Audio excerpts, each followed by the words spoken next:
Start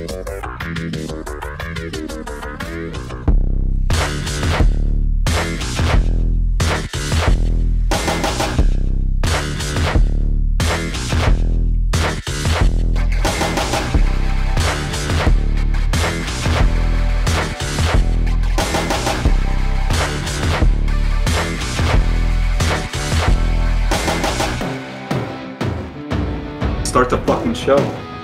Well, I mean, normally how I start was just like, yo, podcasts and stuff. We just started and that's it. That's the normal one.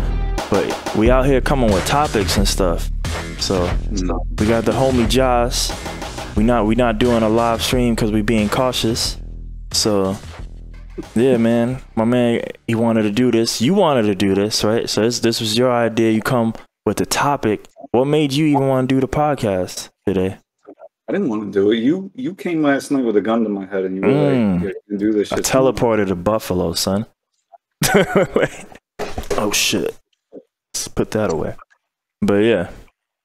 Yeah, I guess the topic to me wraps into a lot of what's going on in society and the personal issue nuances of people we know, public, whatever. So right, like how to be your true self, which is, hold on one second, I gotta do something. Damn. So, yeah, I think it's a topic that a lot of people are just blind to in terms of everyone's like, be yourself, right? Like that's a general sentiment. However, what does that even mean, right? Because I think that we're all guilty in a way of, well, in many ways, of trying to be other people in certain situations, right? Like you don't act the same way when you go to the grocery store as a job interview or with a girl that you're just meeting or your kids or whatever. So what does it really mean? Is that bad though? No, it's not necessarily a bad thing. Those in themselves, I'm just saying, for example. But it almost feel like in the true form, would I not act the same way in all scenarios? I think that what comes into the mix is social intelligence, for one thing, right? We're not going to have the same at the bar as we do at a job interview. No, but why not? The only reason I don't do that is because, yeah, they have something I need. But if I don't need nothing from any of them, then that's not to say I need to be a dickhead or an asshole. But it's just like, if I don't need anything from any of these scenarios, right? To quote the phrase, fuck you money, right? You know, because jobs, you're doing it for money 90% of the time, right? If in that scenario, well, then none of these things have. So that don't mean I have to act malicious or horrible, but I can actually be my true form because there's no fear of getting or not getting because I don't need any. Right. So that's tying into what I was already thinking is I think a big reason that we're not able to be our true selves at times is fear, right? Fear of rejection, fear of offending somebody, fear of, you know, losing that job or losing that woman or losing whatever. I don't want to say respect, but losing maybe likability from certain people, right? Like you want to have a good impression, maybe if you care to. And so what gets lost in translation? And like I was saying, I think a lot comes down to fear, and fear is being pumped into society, right? Like I mean, I would say most of the news is fear bait, right? Like, not to say that these things aren't an issue that come up in the news, not to say that they're totally made up, but are they proportional to the fear that they're instilling? And as a blanket statement, I'd say most of the time, no. And I think that fear is what kind of keeps people at bay of being their true higher form selves, whether it's, you know, a fear of losing your job, you know, unemployment rate increasing, or a fear of going outside, Corona, right? Can't go outside anymore. I mean, how many millions of people, maybe more, in the US world have been afraid to go outside in the past, what, 18 months-ish? I mean, that's a serious fear. That's a serious threat in their own minds. And I'm not saying that there's no validity to it. I'm not saying that Corona doesn't exist, but does it exist to the proportion, like to the level that one should be afraid to leave their home? Mm. And on a basis of, I'm going to say physics, does it even make sense? Like, are you not breathing in the same air in your home as you are outside of your home? Because I'm talking about literally walking out the door. There's been some people, and maybe that's declining now, I'm not sure, but I mean, I live in Texas, so we beat Corona like a year ago.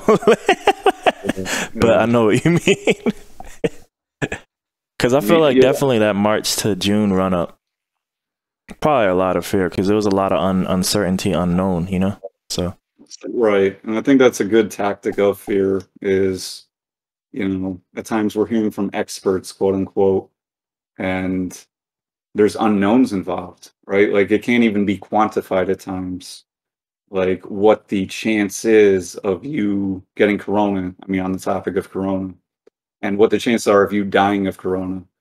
And without getting deep dived into the numbers, I think that most people have a perception that is greatly inflated from the real risk reward factor to living your life versus, you know, dying from coronavirus. Going off the initial question, right?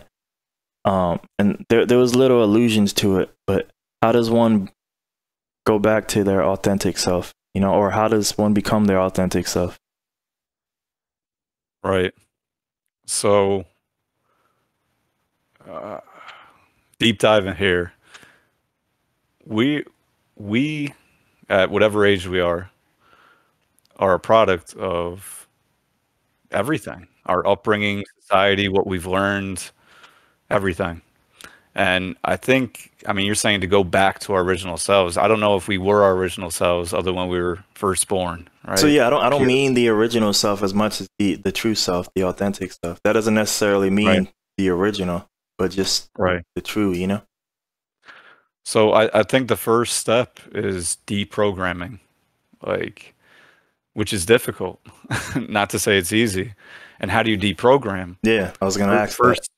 Right. So first, you need the knowledge of what was the programming in the first place. Because how can you lose something if you don't know what it is? So I don't think that most people know that they're programmed. I'm very aware that I'm programmed, right? Programmed by society, upbringing, parents, friends, the people that were around the most, right? They say that we're a product of the 5 people we're around the most, or spend the most time with, converse with. And I think there's a lot of truth to that, because ourselves, our personalities are always changing. Not to say drastically, although they could for some, but they're always changing to some extent. Like, we don't just stay exactly who we are. We make decisions now that we wouldn't have made in the past, and vice versa.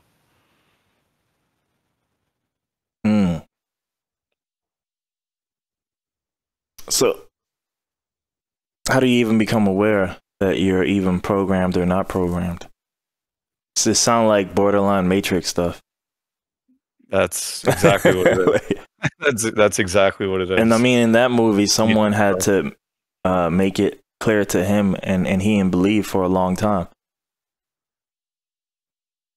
Yeah, and just like that scene with Neo and Morpheus, if I recall correctly, after Neo took the red pill, initially the shock, and this happened like real time, like really quick, right? Like, takes the pill, boom. It's not a process like it is in real life. So he was in shock. Like, it's too much. It's too much to take in all at once. And I think that his initial reaction was like, no, I want the blue pill back, because the truth hurts, right?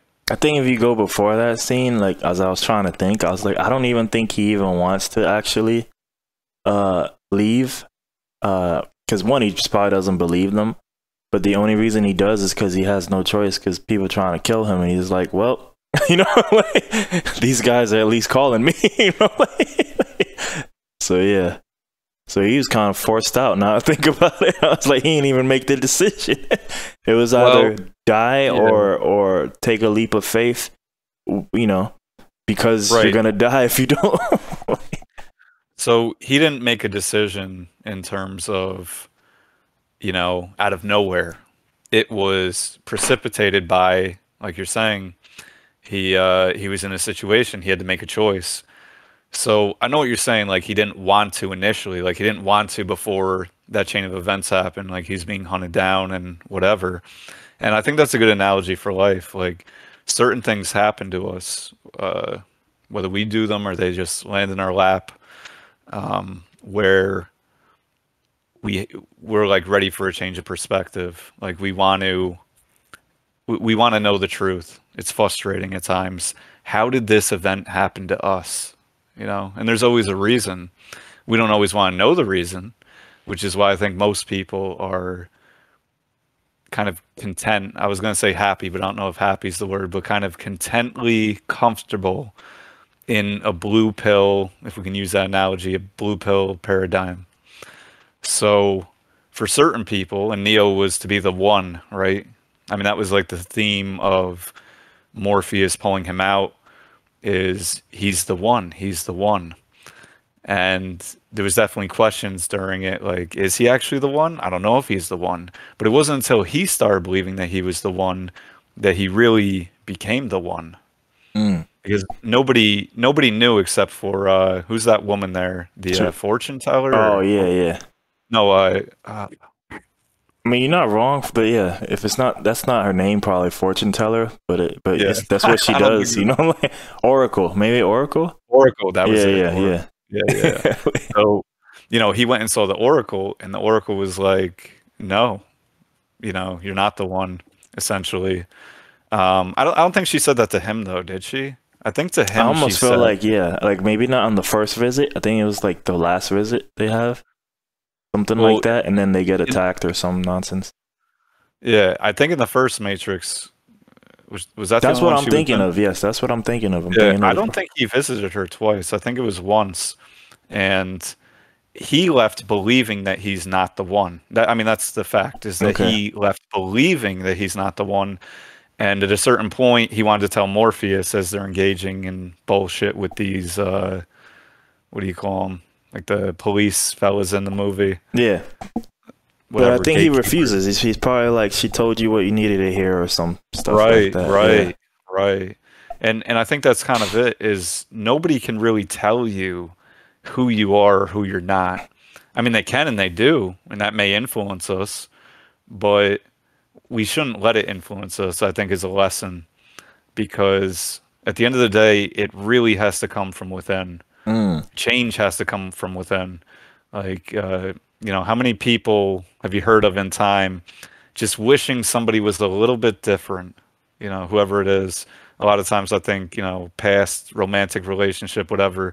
But if only this person didn't XYZ, and they can't. They can't change because you want them to change. They can only change because they want to change themselves. And that's the thing, is if you're not aware, if you're not cognizant, if you're not willing to, you know, take your own version of red pill, then you're going to live in, you know, what you have. As a friend would say, Phil, right? You can trust people to be who they are. So people are who they are. And another little catchphrase, the message is in the medium, right? We can judge people by their words. Sometimes we like people based on their words. I think that's a common theme in politics, right? The blue and the red pick a side, right? And it's based on, a lot of times, what the politician is saying, not so much their actions. In fact, I think very rarely their actions, but what they're saying. And their constituents, their people will talk about them saying, you know, XYZ president, governor, whoever, this is what they want. And I always kind of laugh at that, because I'm like, you have no fucking idea what they want. You're parroting what they said. You're parroting what they claim they want. But when you watch their actions, they're a lot of times very different. But even that is diluted because the news will come on and say, you know, Senator XYZ's from XYZ party just shit on this new bill that came out that was for farmers. How many people actually go and read the bill? I've read some of these bills, and a lot of times it has nothing to do with what the title is, what the idea is of what it's going to be. So now you're basing your judgment, even if you are, on the action of said person when you don't even know what they did or didn't do. You're reading the headlines. It's all surface bullshit, right? Like, you know, this bill was vetoed, this one passed, you know, oh, look, our president does support this or is against that. And like, you didn't even read what the fucking bill was about. You read the title. That shit is 100 pages long or whatever. Like, don't you think there's a little more in those 100 pages than just regurgitating the title over and over and getting into how much it's about the title? It's not a lot of times. You know, they say things are hidden in the bills. I would beg to differ. I'd say that the idea of what they want is hidden in the bill. Like, you have to find the concept in the bill because most of it is filled with bullshit. Not to mention, you know, so many have been up to, you know, Congress, whatever, and admittedly, these politicians haven't even read it. I mean, they'll say things like, "Oh, we didn't have time to read it, so we just signed." We didn't have time to read the bill. Could have slipped anything in there. I feel like that happens a lot. That they don't always read the bills, which is kind of ridiculous. Because isn't that the main point, right? Yeah. And I'm not going to sit here and say that I've read all the bills and I know what but it's not your job. It's not your job. It's you know, you're right. It's not my job, but I feel like it's kind of our job. As a people, sure. Right, conglomerately to. But given the system, do we even have time to even do that? Exactly. No, you got it. You got the answer. And you think they're stupid? You think they don't know that? Yeah. I mean, I love again when you know, people throw out these blanket statements like politicians are stupid or this one's stupid, you know, on the other side, whatever the other side is of this person's on. And it's like, no, you're stupid. You're stupid for thinking that they're stupid. Like, these people are not dumb. And even the ones that maybe we'd classify as dumb, maybe, you think that they don't have people advising them that aren't dumb? My point is that I think that's a cop-out, you know, saying this higher power person elected to, you know, officiate our lives and dictate the laws, etc., of society, that they're stupid. I don't think there's any cases where that's mean, true. it's relative, you know, like in the sense that like maybe they are, like if you were to meet them, but the fact of the matter is they might be smart relative to, at the very least, getting and keeping and attaining this job, you know, like, because you'll meet that in all the time, whether it's at your real job, right, back in the days, or if you, you know, I was thinking of like sports, you know, and it's like, man, these might be some dumb people, like working on ABC, but they're really good at the parts at the very least at getting here, you know, whatever it took to get them here, you know. So, and no, that might be the only good thing they're good at. That might be literally the only thing, you know. It's just getting there and attaining it, you know. Like, I feel you, and you know, maybe that could be looked at as, you know, contextual intelligence or whatever. But I don't think that's actually the case. I think that for the most part, politicians in particular are actors. I mean, as actors can be. Likewise, lawyers who, from my understanding, most of the time, or not most of the time, but a lot of times, the politicians are former lawyers, former attorneys.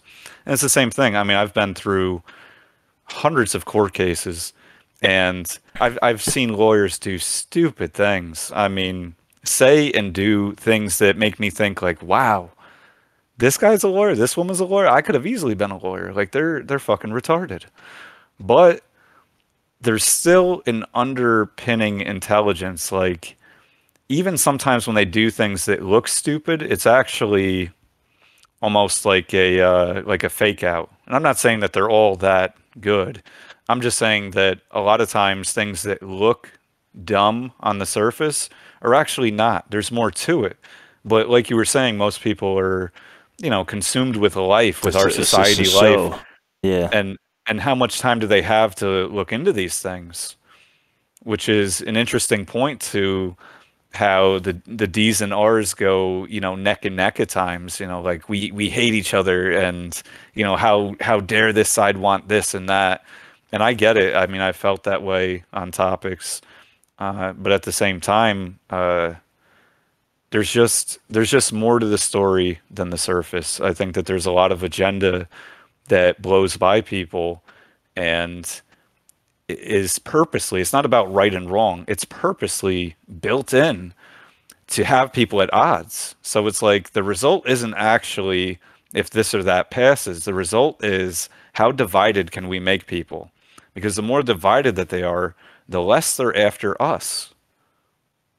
Mm. Divide and conquer. That's some Sun Tzu shit. Well, there's nothing new under the sun. You know what I mean? Like we got iPhones and 5K or whatever the fuck, but at the end of the day, I don't think that. Did you mean 5G? No, I was saying 5K. Aren't some TVs 5K now? I know there's 4K. I feel like there's 8K, but I'm thinking of it from a camera perspective. Like there's 8K instead. So yeah, I don't know. Maybe there is a 5K consumer grade TV. But I'm like, there's gonna be 100K soon. You see everyone's pimples and moles and everything. Yeah. No, for sure. So things do advance, technologically, but at the same time, like, people are people. Like, I don't think that people, as a generality, have changed very much. In some ways, you could say that we've advanced, and in other ways, I'd say we've regressed terribly. The more things change, the more they stay the same. Yeah, I mean that's a way of putting it. So back on the topic, right? Yeah, How do we our true selves, who we're built to be, and the unwiring that I think it takes to even objectively try to look at what that means, because it can mean anything. I mean, there's there's women on OnlyFans, right? Like just shaking their puss holes saying, I'm being me. I mean, maybe they are. I don't know. But some of them are banking. I won't say everybody, but some of them. Yeah, I'm not discounting it to make money. I'm just saying that I think that people have misconceptions of who they even are and what they're seeking. And it's something that we have to look deep inside to. So how you discover who you really are. Right. So like I was saying, it's peeling off the layers of how we've become who we are, and trying to peel the layers back to what were we calling it? The pure self, or original. True self, shin self. Right. Yeah. Right.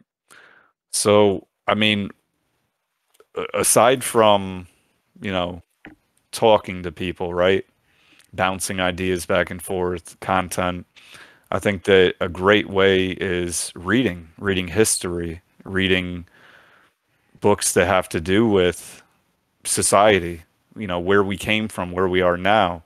And although you and I did not live in the, 1500s, I think that insight still gives us a lot of clues and, to human nature, who we are as a society. So a generalization. And so I found a lot of this to be insightful, because I can look back at times before I was even here, of course, and kind of see similarities in my nature, or in our nature, people around us, and kind of look at the path of how we've evolved. And so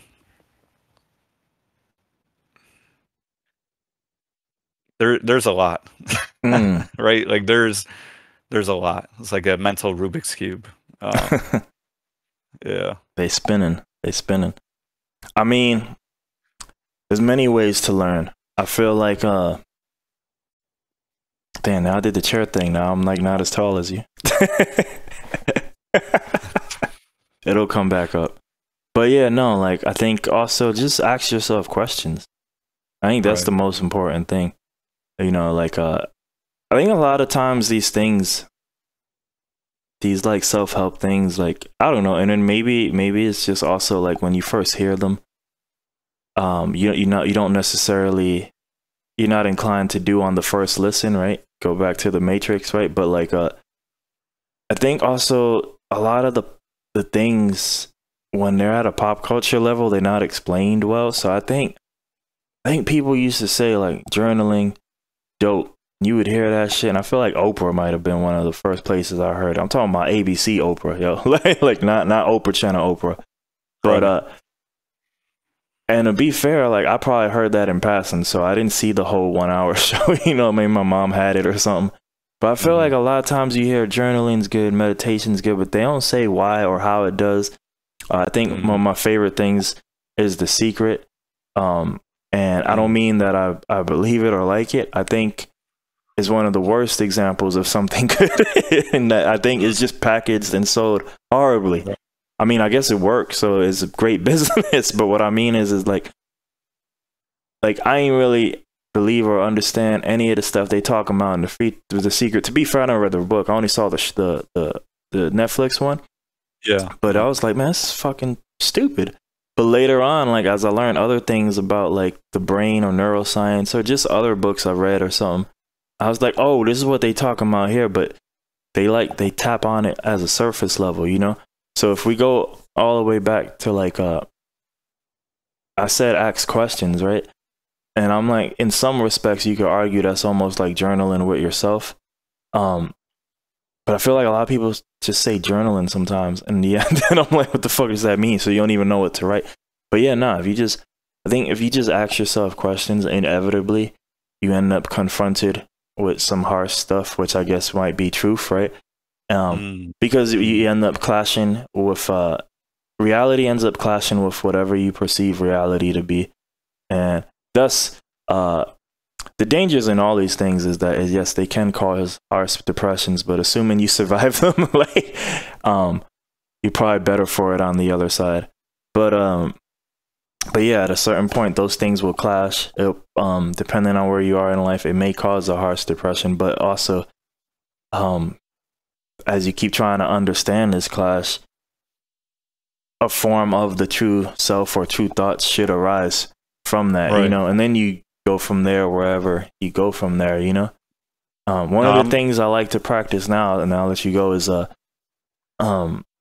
and it was one I avoided forever from Naval, this dude called Naval, and he used to always say, like, I think in his opinion, a way to solve a lot of I guess I gotta word this correctly, because I was gonna say mental things, you know, like mental health, but I don't mean like it'll cure diseases or nothing, but I just mean like just a lot of thoughts. He was just like, look, man, just sit alone every day for an hour for 60 days, and whatever it is you're going through, you'll probably get over it, or something will come from it, you know. Most people can't do that, you know, myself for a long time too. Now I do it pretty regularly.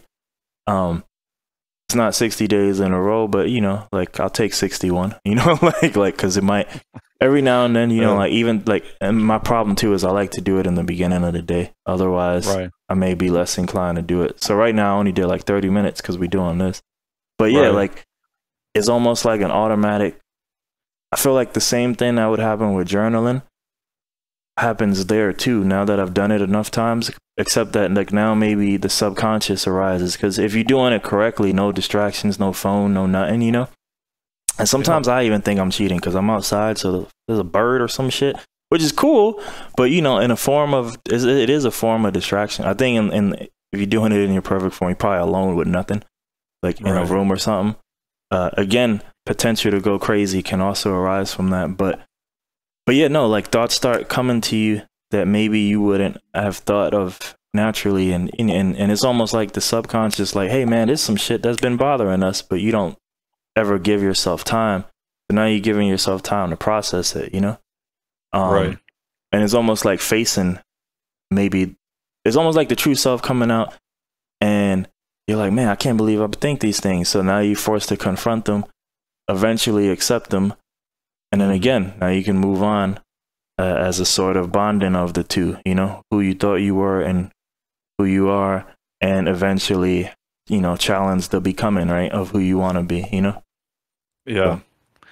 No, I'm really glad that you brought that up, well, all of that, because it hit on a lot of things that I already was thinking of in regards to this topic. So, in no particular order, journaling is something that I do, I was going to say pretty regularly. I should do it more regularly. But I was actually just happened to be just doing some today. And it's an interesting thing because it's really kind of like writing your book and talking to yourself, but more so than just the thoughts that pop into our head, because we don't write down all of the thoughts that pop in our head, right? Like if we did, our journals would be crazy. I mean, how many thoughts pop in your head throughout the day? And you couldn't live because you just be writing. Yeah. I mean, you just be writing all day long, right? Yeah. So yeah, but it's interesting what comes out in journaling, because I don't know if a lot of times I start off with, like, right when I'm about to, already knowing what I'm going to write. It kind of just like, it's like freestyle, right? Like it just kind of comes out. Although that might not be a good analogy, because a lot of freestylers already have it pre-written in a way, or pre-thought of, right? Now, yeah, we're gonna change the topic if we keep going. But that's 2001 freestyle. That's 2000. Well, just call it off the dome. Just say off the dome. Just say off. We'll say the concept of freestyling, right? Is that you're really going off the cuff. You don't know what you're gonna say before you say it. You just fucking say it, and that's kind of how I feel about journaling.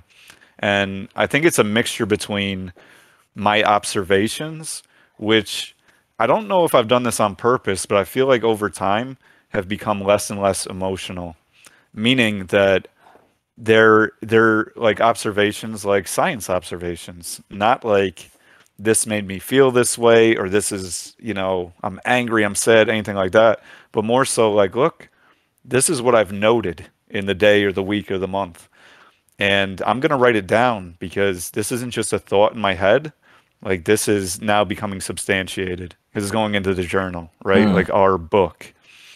And also, aside from observations, would be, and again, this is just me personally, is what am I going to do with this criteria, with this new observations? How am I going to change my life potentially, or change the direction I'm going into based on them? And should I, right? We don't have to. But is there things that I'm observing in my own life that now that I'm writing it down and I'm looking at it and it's almost tangible, is something needed at this point? Is there something that I should do or not do? Is there a pattern that's consistent in maybe a negative realm that I should start more so deep diving into? Like, hey, this is fucked up. Like, I don't want this anymore. Or is there good things that are happening, and now how can I make them better or keep them going, etc.? From the way you're talking, do you read your journals again? That's a good question. So yes and no. I haven't gone back really and like started from the beginning, so to speak. But I find a lot of times when I'm going to write, I'll read the last thing that I wrote previously. And it's kind of interesting to be like, you know, that was a moment in time that Josh was writing something that was like his true inner thoughts. And is it different now? How has it changed?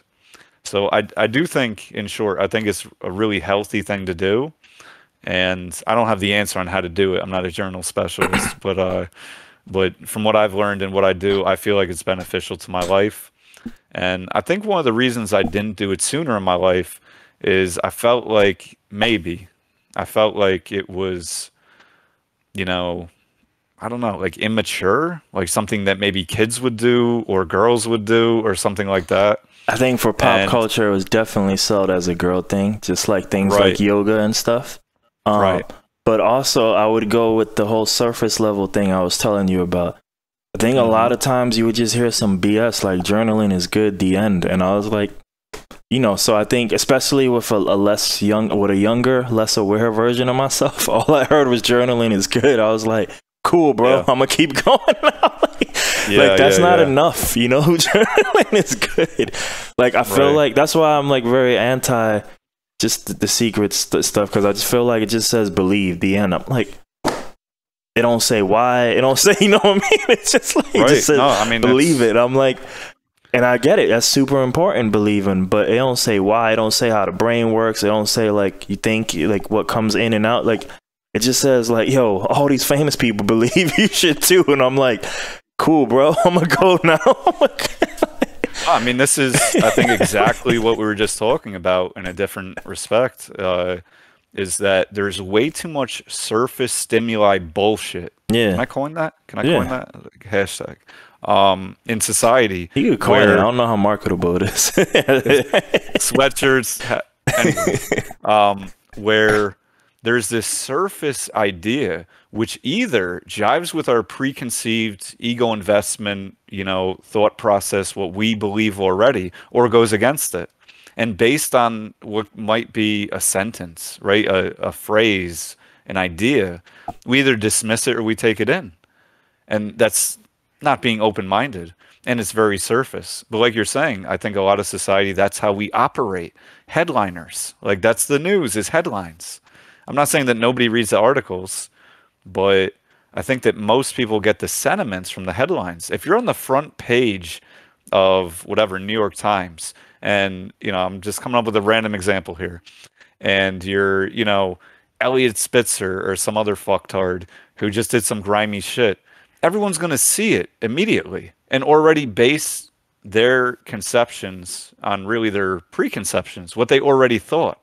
Because all that you got new was a surface idea, true or not true. It doesn't matter. It's irrelevant. What matters is, I mean, this is another phrase I like, is any attention is good attention. So you got the people's attention, you got it with a picture, you got it with a phrase, and now you're going to herd in the masses through this surface bullshit.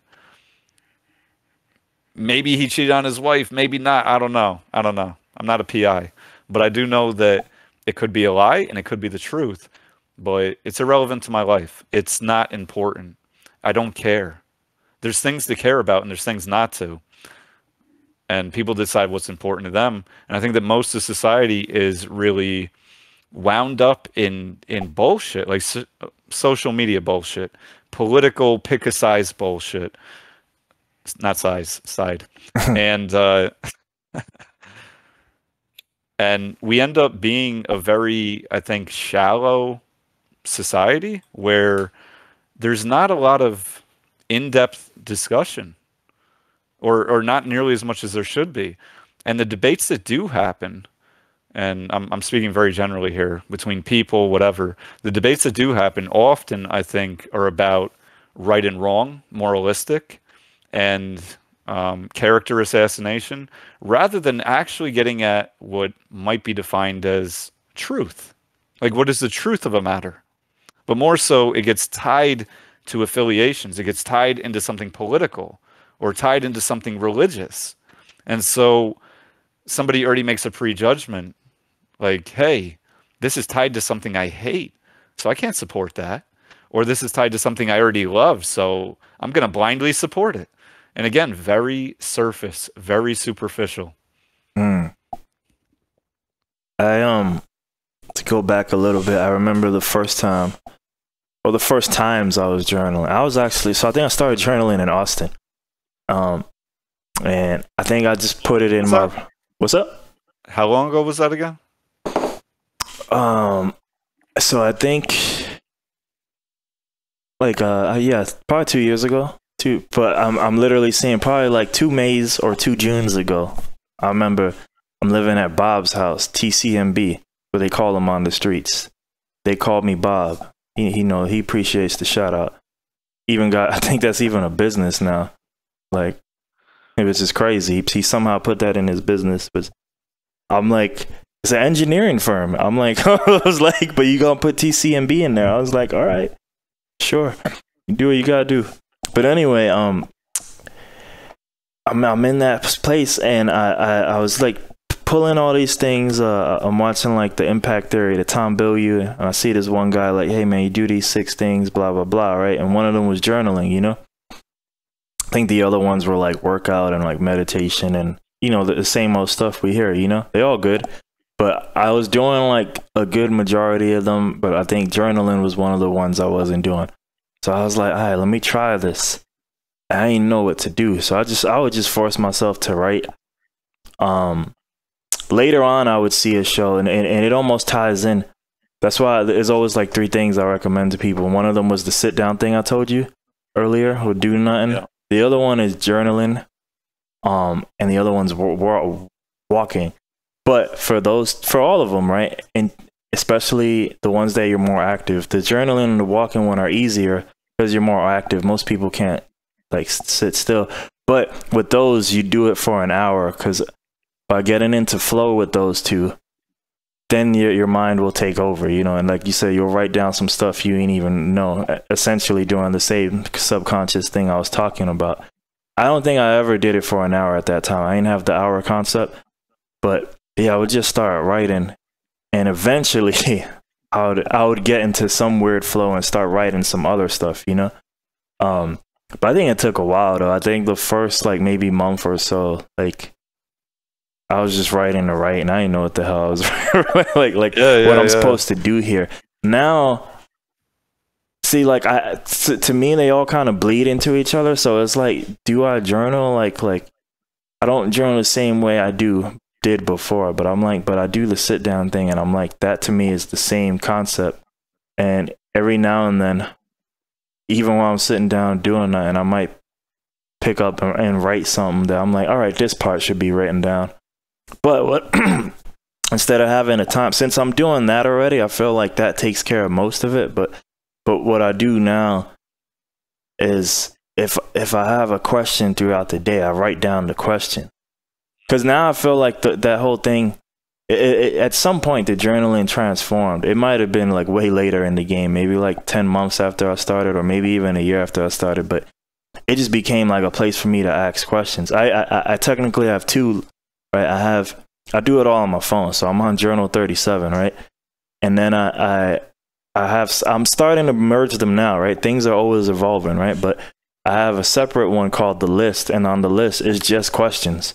There's no journaling going on there. It's just questions. So it's like, I guess it's part of the journal, but but now they're almost bleeding into each other, and that now I'm starting to just put the questions in the journal straight up. But some of those questions don't even get answered, because sometimes I feel like just asking them is enough, and I'll take care of it, whether it's subconsciously or just some way in my thing. And sometimes I'll just begin to answer it there, you know, but I don't necessarily put 30 minutes or an hour of my time anymore, because I know I'm reflecting in the sit down thing. So when I journal, it's almost with and maybe I can do this now because I've done it enough, but it's almost with like true intent.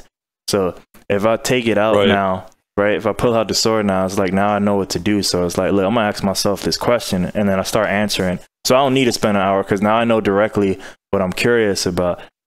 But that would be my advice to anyone starting, is to just ask yourself questions. Be journaling, you probably seeking something, or, you know, or just something's not feeling good, right?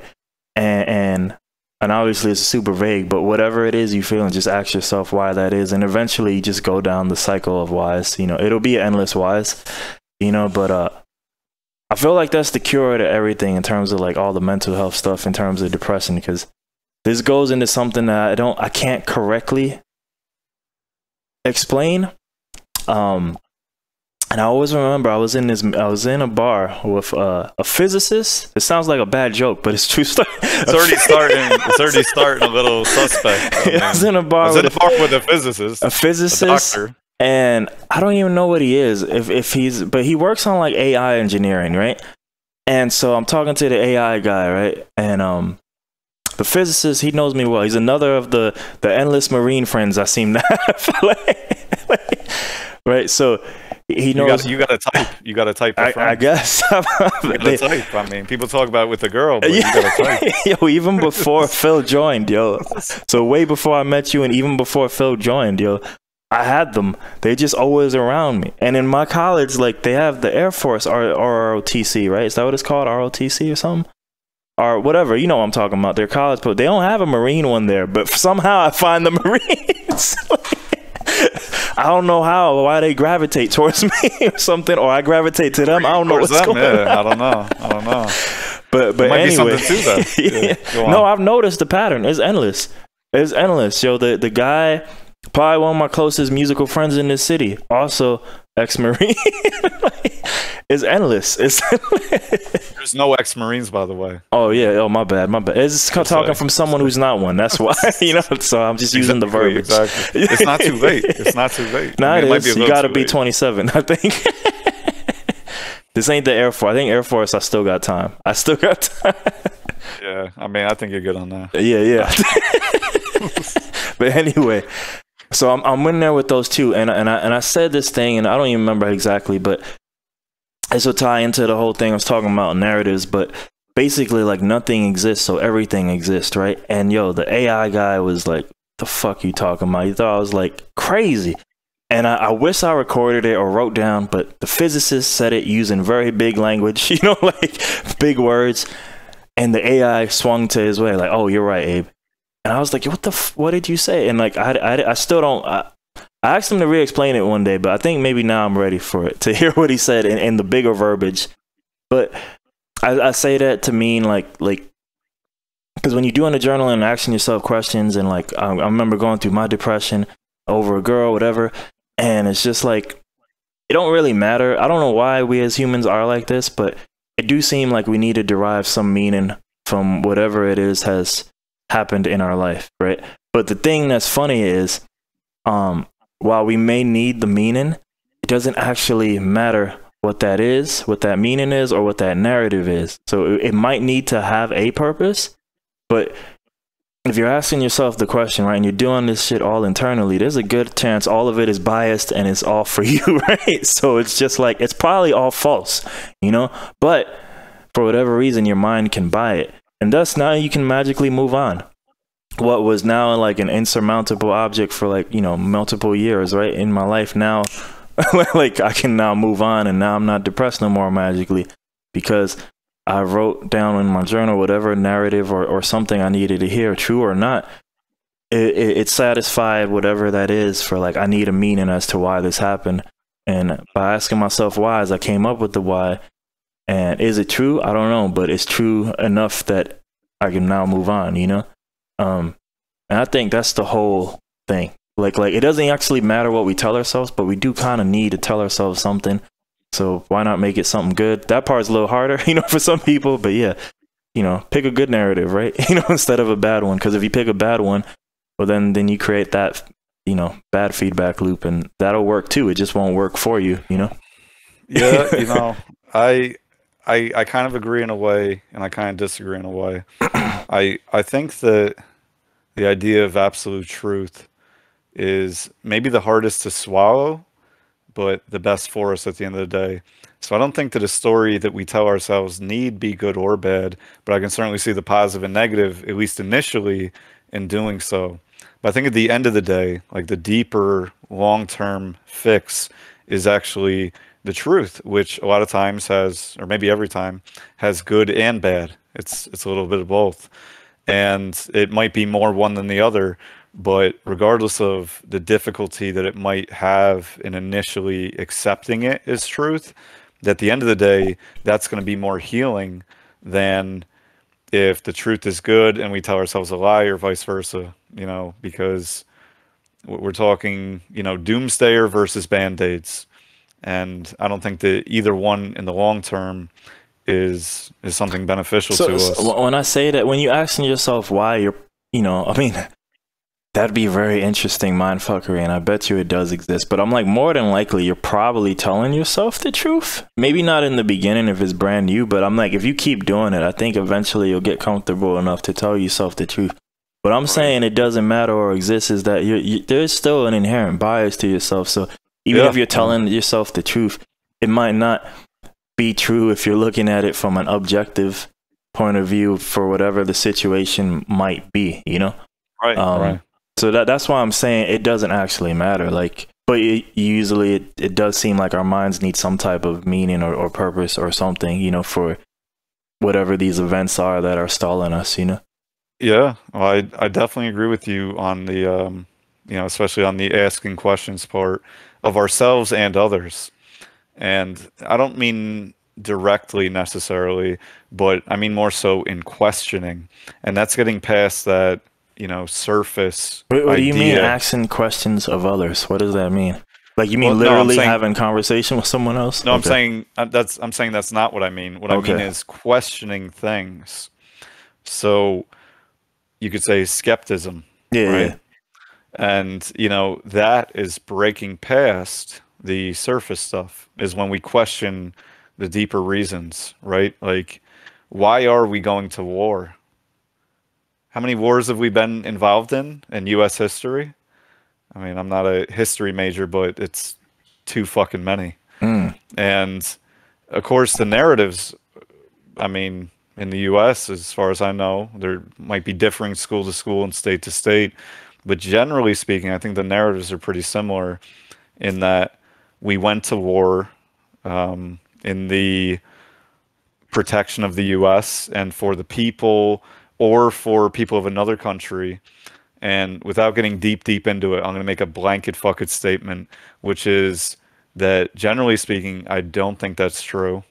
I think that we've been through many wars for warmongering, enrichment of individuals, government, country, whatever, at the expense of people's lives, of course, ours and other countries, other places. And that's what I mean by questioning. I don't want to sidetrack into the whole any kind of conspiracy theory, or at least what would be termed as, but I'm going to touch on this for a second, is, 9/11 was now 20 years ago, right? And we were both pretty young at the time, what, like 18, 17, Yeah, something high like school, that, or yeah. 16, whatever. Junior year of high And- school, yeah. Right, yeah. So, at the time, my perception was much different than today. And, a lot of that has been questioning. Like, I don't go around every day questioning 9/11, or did it happen? That's not the question. Questions that have popped in my head, for instance, are, I mean, I'm going to phrase this the way I phrase it. It may not be exactly correct, but this is my understanding based off of the media headlines, sentiment, and things from back in the day, the newscast, which is, all right, so plane hits building. Building and plane gets so hot that they burn molten steel, like they turn into molten steel, the beams, like melts steel. Yet in the same building, passports were found in the rubble. I'm not saying that's impossible. I'm just saying, and I'm not saying it didn't happen. I'm just saying that what are the chances of that? Like, is that possible? And again, I'm not trying to, make a divisive conclusion, because everyone has their own feelings on what happened, but it's not logical to me. And it makes me question, things that we're told. People say, well, why would we do this if it weren't for that? Well, I don't fucking know, but I want to ask the questions why. I don't have all the answers, but I know enough to know that certain things don't make sense about, politics and how we operate to the end goal. I think most people would put very, blanket statement like, we want peace and harmony and whatever, freedom. I don't know. That might be a bad word nowadays, freedom. But there's a lot of things that happen in history, government, and on the news that just don't make fucking sense. So if I'm to say that the news is 50-50 true, untrue, I don't know if that is the case, but that's around what I'd put it at. That when I even hear the true things that are mixed in with the untrue things, how are you to determine what is real and what's not real? And I think that we usually do that based on, right, experts or people we feel are above us or above us in the know, right? Like why would CBS 6 lie to me? Why would they lie to me? Well, I mean, we could go down that rabbit hole. There's a lot of reasons for them to lie to you. But, we look to authority to tell us what is, instead of, I think, deep dive questioning and you know, trying to find some answers, trying to put some pieces together and starting to form our own opinions and really having debates. And again, not debates that are aimed at I'm right and you're wrong, you know, or you're an idiot and I'm smart, you know, you're a piece of shit and I'm morally superior, whatever the case. But instead, debates aimed at getting to the objective truth. Because like we were just talking about, it's difficult, if not impossible, for our own selves to emanate real objective truth because we do have biases, we do have prejudices. This is part of growing, whether you like it or not. So I think that, you know, coming together, which I don't know if we've ever done, right? Like really come together as a country or state or city, whatever the fuck. I don't know if we've come together as a block. I don't know if my block is together. But if we really came together with the end goal of getting towards truth, I think that we could at least better base decisions on that. But instead, I think that things are just aimed at who's right, who's wrong, and what morals do we align with and what morals do we not align with.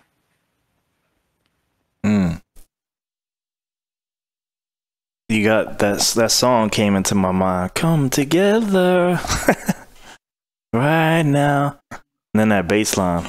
Boom, boom, boom. You know, like I know, go on. That's all I remember. I don't even know that song or who made it, but it's one of those popular ones enough. It makes me feel like it should belong in Guardians. Probably was used in one of those. And I think that's kind of the irony is that, you know, on the surface, we talk about unity, we talk about not discriminating and not being racist and sexist and this and that and blah, blah, blah. And I think ironically, a lot of those themes have instilled in them the very thing that they're supposedly against. Like don't be sexist. I wasn't sexist. Why are you telling me not to be? and you think the people who are being, in theory or reality, are now going to change because you said it? My point is that a lot of surface stuff gets jumbled in our heads, and I think that that's part of who we become. And the first part, being aware of it, you know, red pill, so to speak. And without getting deep into this, you know, red pill, I was reading about this recently, is an interesting term, but like many, where it's not coined per se, but people do coin it, right? They interpret it as they see red pill, right? What is your truth rather than the objective truth? But with that said, to me, red pill is meaning the objective truth, not just my truths of the world, not just what I believe. It's not an ideology. It's I believe it would be referred to as a praxeology. So my point is that when we're looking at things and we look through the lens that we've been predisposed to, the lens that is who we are, so to speak, you know, how we act on a daily basis, what we talk about, what we engage in, who we're around, that oftentimes things can get very confusing, right? Like eyewitness testimony, the least reliable of all. We all interpret things a different way. And without objectivity, we're in our own world, so to speak. And I guess in a way that's not coming together, right? It's not coming together as a unit. That's just you being your arbitrary, prejudiced self. And so, again, I don't know what the answer to the world's problems are. I'm just saying that people, in my mind, don't question things enough. And one of the main reasons for that I can see is that they already have preconceived ego investments, right? I don't know much about Satanism, but if I was to objectively, if I was to learn about it and I'm now to objectively talk about it to a group, but I'm not being negative about it, I'm just objectively expressing what Satanism is, that I think that would be deemed off the bat to now support Satanism, which would not be the case. I would just be trying to explain my understanding of it objectively, without emotion, without morals. Just what is it? But instead, society, we've created our own morals, right? Like, you know, stealing is bad, right? Rape, killing, all these things are bad. And I'm definitely not saying that they're not bad. What I'm saying is that a lot of times it seems we can't even have conversations about things because there's too much of a reaction from society and people of, well, which side are you on? I don't have to be on a side if I'm just trying to objectively talk about something, to objectively debate it. I don't have to have a moral stance. I could just be talking in facts, and then we could discuss it from there, right? But I don't think that's how we work. Instead, we work on, well, what is good and what is bad, which are very relative terms, right? There's things that are good to somebody and bad to another. And yeah. A lot of the villains of our time, not all of them, I feel like, but a lot of them probably felt they were the hero of their story, like right. Most of the world didn't see it, right? Right. So. And there are two sides to each story, right? And that's kind of funny, right? Because some I don't know if I have a good example here. Maybe this is a stretch, but Maleficent. I don't know if you know much about it, but I've seen it. Right. I don't. I have a 6-year-old daughter. It's the Jolie Disney thing. That's all I know about it. Yeah. Yeah. So real quick, is she really in the cartoons of Snow White and the Seven Dwarfs? The cartoons? What do you mean? I know the Jolie movies, right? But apparently she's like the Snow White villain, right? Right. In the fairy tale, I don't remember her at all. Granted, I must have saw that as a kid if I did at all. I just remember Snow White. I remember Seven Dwarfs. I'm like, Seven Dwarfs? I don't remember her at all in these stories. We're talking about Sleeping Beauty, though, not Snow White. Am I? See? That's how my Disney knowledge. I know too much about this shit, apparently. My Disney knowledge is limited to fake Disney. It's Marvel and Star Wars. Right. So I know they have a mouse, Mickey Mouse. You're doing good. So, I mean, essentially, I'm going to put it like this: is that I could see how the perception of Snow White, Maleficent, and Snow White as a fairy tale, whatever. Maleficent is the bad guy, right? She's the antagonist. But in Maleficent the movie, she's not exactly that, or at least my interpretation. She, it's obviously giving the backstory and how did she get there and, whatever. And I'm not an expert on this topic, but main point is that I think that you can see the other side in the movie, which is really in stark contrast to the, fairy tale. Although some would argue no, some would say, well, she just turned into bad person, whatever, which, I guess could be true, but it's also kind of is it a cop-out? Because she kind of was a good person. Well, she wasn't a person, but whatever. Good thing, whatever she is. Whatever she is. And, things happened and, altered her life, not good things to her. And, she became characterized as the, evil villain. But anyways, the point is that there really is two sides to a lot of stories. And what is good, what is bad is really determined by society. Like our morality, like it's determined a lot of times right by religion, culture, societal influence, even the people that were around. I mean, you could go find a friend group tomorrow who, morally speaking, don't find stealing cars wrong. They don't. You could argue all day that it's wrong, but these individuals don't find it to be wrong.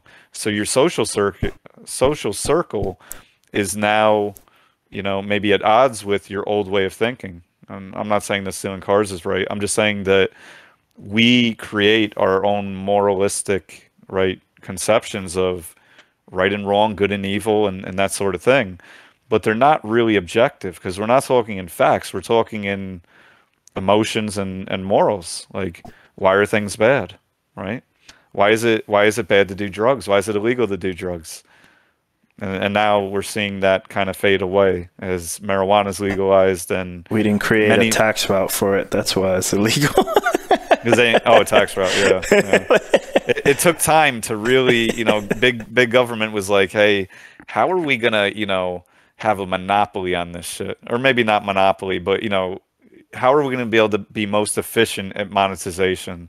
And so I think they took their time with the framework and they pop out. But it's interesting how many people, and I don't know what the answer to this is, but I assume it's more than one, found marijuana to be bad and evil a few years ago. And I'm not saying it is or isn't. I'm just saying how many people found that in their own moral set and now perhaps are changing, morphing, or maybe the opposite of that moral set. And now marijuana is no longer the devil's lettuce and all this, but now, because society says so, it's okay, because the law says so. So in a way, the law is the moral police as well, right? Deterministic of what is right and what is wrong in a culture or, you know, a specific location. Because laws greatly differ. I don't know all the specifics, but state to state, they can greatly differ, minorly differ. And then country to country, you know, different sides of the world, we might see some vastly different laws. But, you know, is that a part of people's perceptions of morals? And I think that does play in, you know, with the general public. And part of it, I think, again, is relating back to the fear, right? If you have a fear that you're going to get in trouble for something, it's, you know, perhaps putting a bad taste in your mouth, like, you know, this is not good. Yeah, this is bad. It's illegal. It must be wrong, right? Yeah, man. That's crazy. There's this would take us down a different thing, but like, I think all drugs should be legal. Let's do a pause. Let's do a quick pause. See, it's a good thing you didn't live stream this. Why? Like, pauses happen in live stream. It don't matter. All right. Pause for a pee-pee. I mean, yeah, go do that. All right, man. All right, I'll be back. Bacon. So I told myself if I was going to do a live podcast or whatever, I would drink straight tequila. But it's not live. Casamigos. Is that how you say it? Casamigos? I don't even know what that means. I didn't say live. It's shit that's too expensive. I shouldn't be buying. Got you. And it's jiving really well with my antibiotics I'm on right now, I think. Or the opposite. I don't know. Either way you can feel, which means that you're alive. So I rudely interrupted you. Ooh. Nah, maybe it should remain like that. I think I was just gonna say, like, I'm very kind of pro all drugs should be legal. I know a lot of people actually don't like that, but I mean, right. Well, I mean, I think that's a good thing to delve into. Why should all drugs be legal when we know the devastating effects of, you know, coke, crack, heroin, whatever? Why should they be legal then? Right? I mean, wouldn't that be what the proponent would say, that it's causing decay in society and we're going to let people hurt themselves and hurt others and it causes crime? And right, there's this whole butterfly effect of drugs in the perception and maybe in reality, but go on. I mean, well, I guess this is coming from, this is not the first answer I would say normally, but I guess it's the first answer that came now.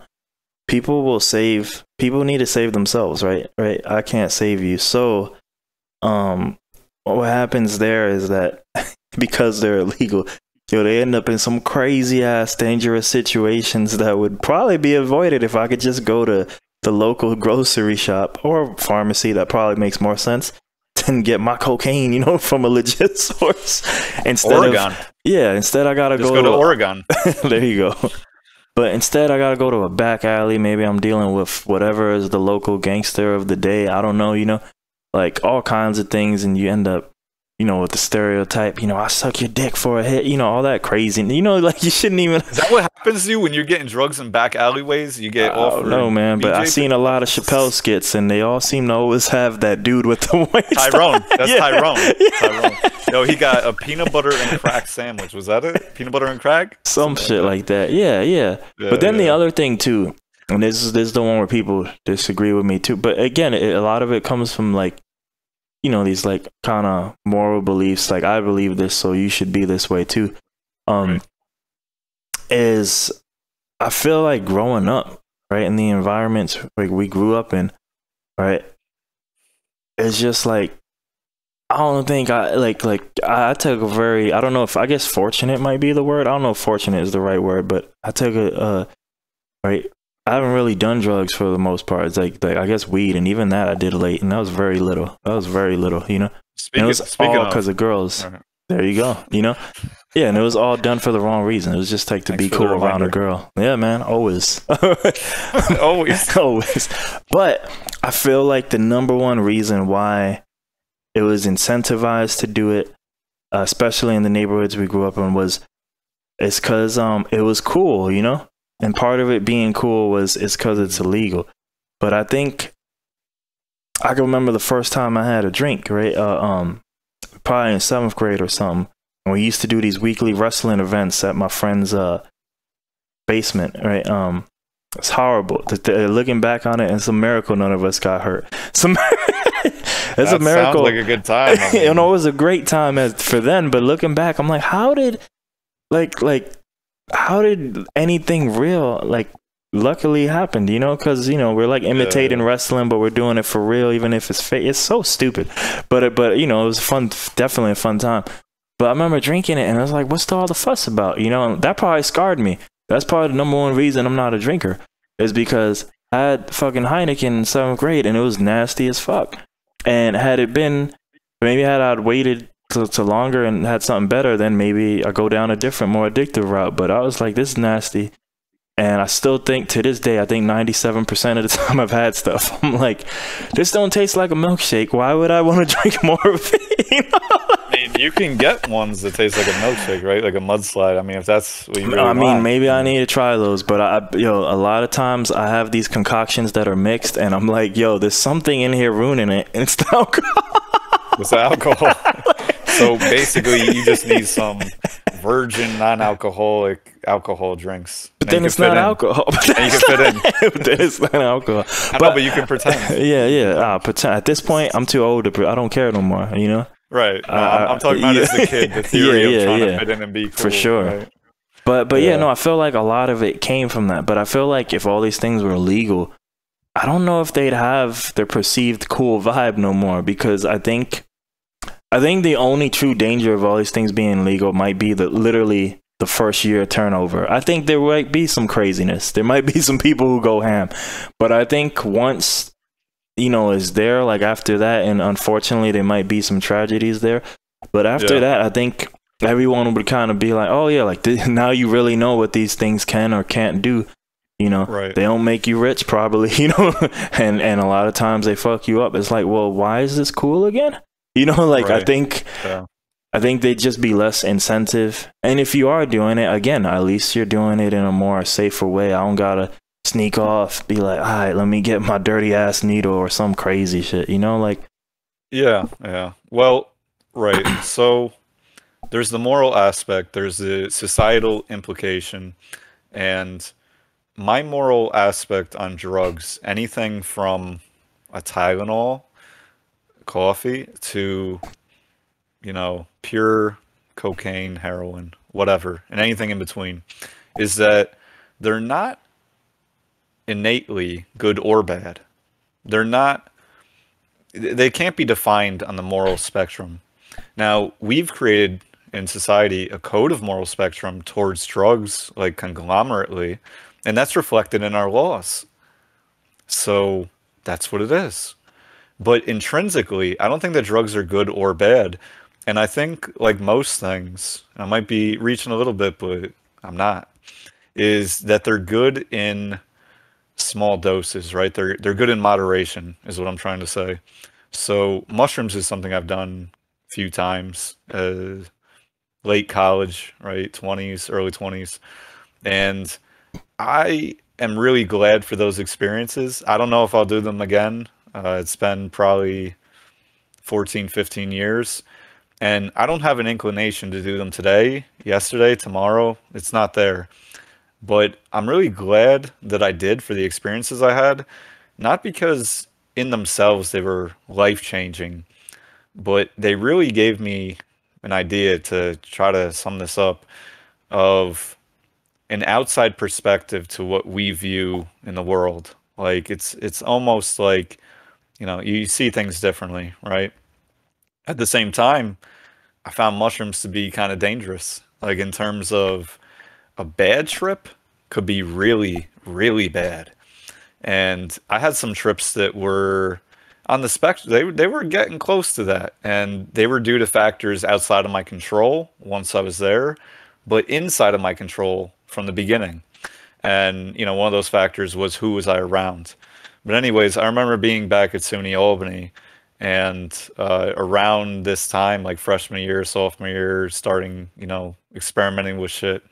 I remember this, there was a story, you know, I don't know how true it is, but if it wasn't true, it's true somewhere. Anyways, right on our quad, which I'm guessing was like 1,000 kids, I don't know. He had taken mushrooms one night. His girlfriend calls him and breaks up with him, and he ends up killing himself that night. And I don't know if it was true. You know, this is so many years back. I'm not going to fact check it. It doesn't fucking matter. But at the time, it was true to me. You know, it had that vibe coming from all sources, the school themselves. And here's the thing. Even if it wasn't true, it could have been true. Because I could see that happening. Like, the emotions that you feel are very strong. So something that could be already really hard sober, mushrooms could be much, much harder. A lot of people doing it that young, that's probably their first time being that vulnerable or exposed, you know? Right, right. So, I mean, in short, I believe in them, but not for me right here, right now. And I have no issue with people doing them. However, would I have an issue, somebody doing them and driving and they hit a little kid, right? Yeah, I'd have an issue with that, right? No different in a way than being, you know, plastered drunk and you hit a kid. Could have been your kid, could have been your nephew, whatever. That is definitely some form of product of doing the drug in the first place, right? Because you can't hit a little kid drunk if you didn't drink. So that's the first step. But does that mean that all people who get drunk go and hit little kids? No. So anyways, we make a law, no drinking and driving. Okay. People still drink and drive, right? It still happens. We have laws, no drugs, right? You know, hardcore drugs. Cocaine is not legal in New York, not in Texas either, I assume.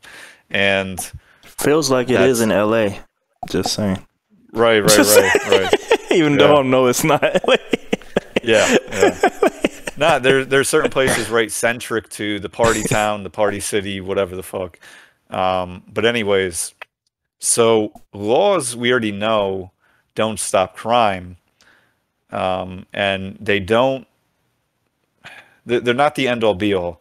The same person that will break a law might break another law, right? Murder's been illegal since all history or whatever the fuck, and people still murder each other.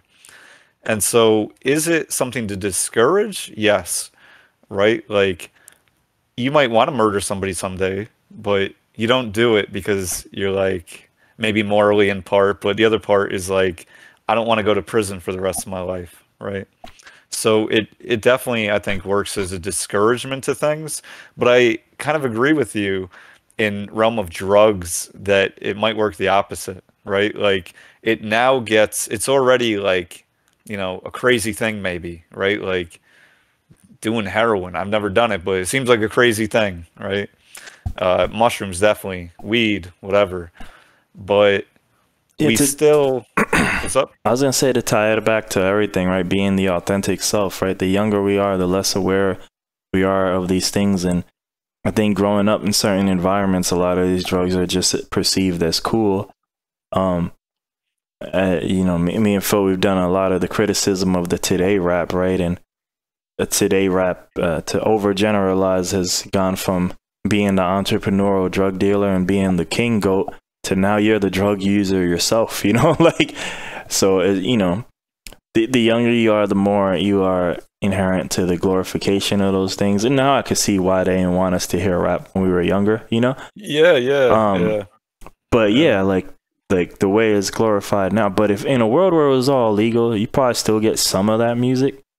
But I just don't feel like it would be as perceived as cool, you know? Like, it'd probably be more used by people who just might have their own problems and using it as escapes, you know? Which is probably what happens now, but I think in safer environments, it'd probably lead to less extraneous circumstances. Right. So drugs legalized, going back there, Yeah. you know, there's pros and cons like everything, but I think overall, people should be able to do whatever the fuck they want. If you want to smoke crack and, you know, chase the dragon in your living room, go for it. Like, go for it all day, every day. Go for it. But once you go and rob that house to do it, yeah, I'm against robbery. Or burglary, right? So Because now arrest you're them, ruining right? someone else's thing. Yeah. Right, right. So now we're getting into, right, like self-inflicted versus, you know, so victimless crime versus a crime with a victim. And I guess in a libertarian type manner, I'm pretty much across the board against victimless crimes.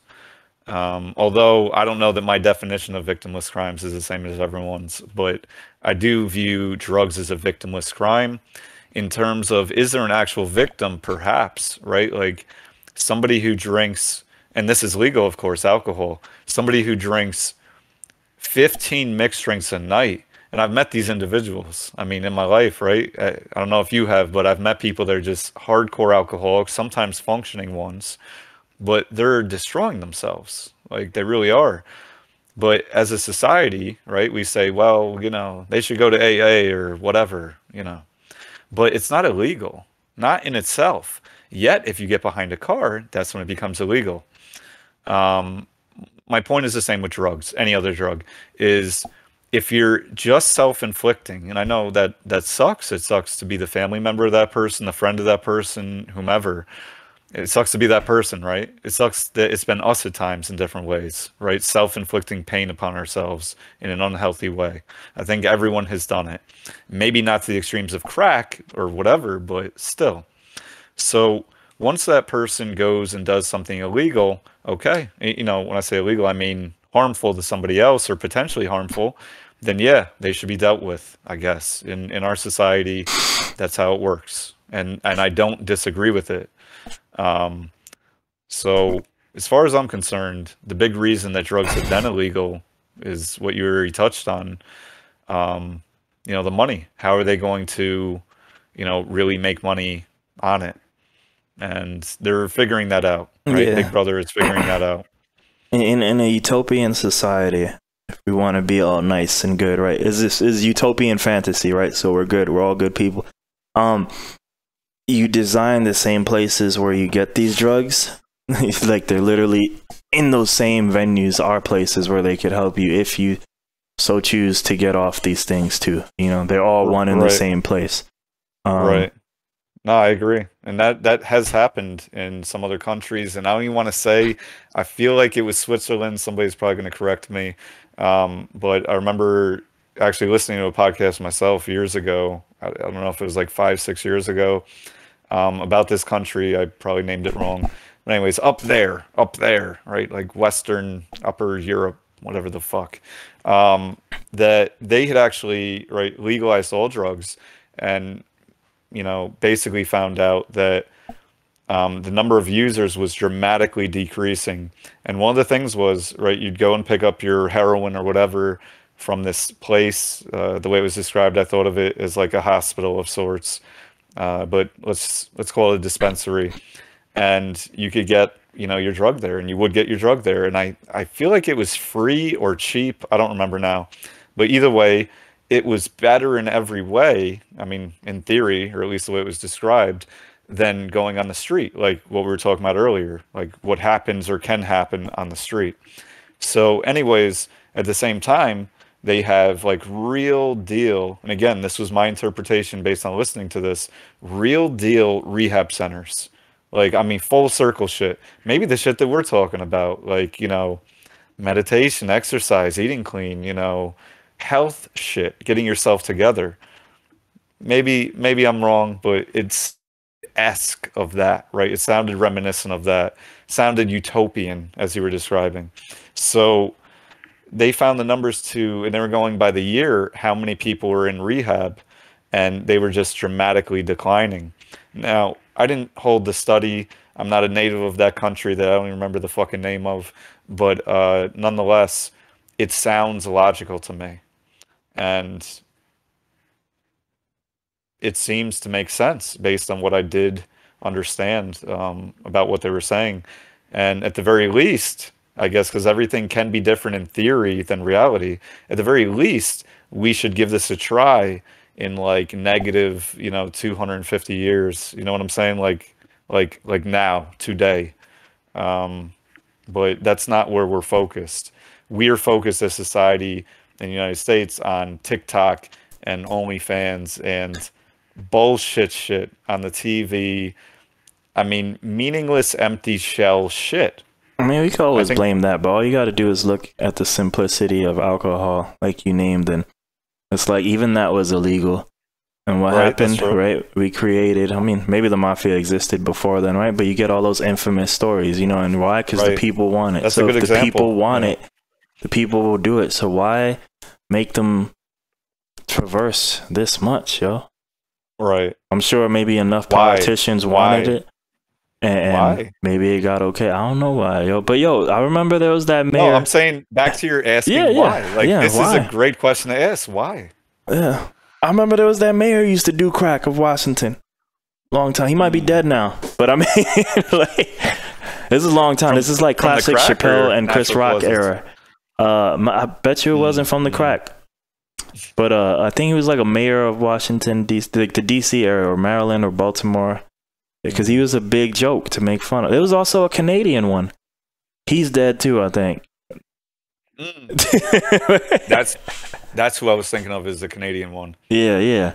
Wasn't he like the president of Canada or I don't know if he was the president, but he was something in politics. Yeah, he was something in politics, whatever the fuck.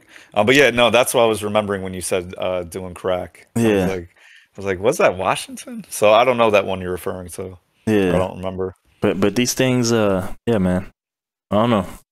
If society wants it, they'll make it happen. So just why be an obstacle, So state trooper around here, right, in upstate New York, recently, and I don't want to say this like quote or anything, but basically he was caught in a drug running thing, and turned out to be a heroin addict, which, let's just say I have a little inside information that other officers knew he had a heroin issue.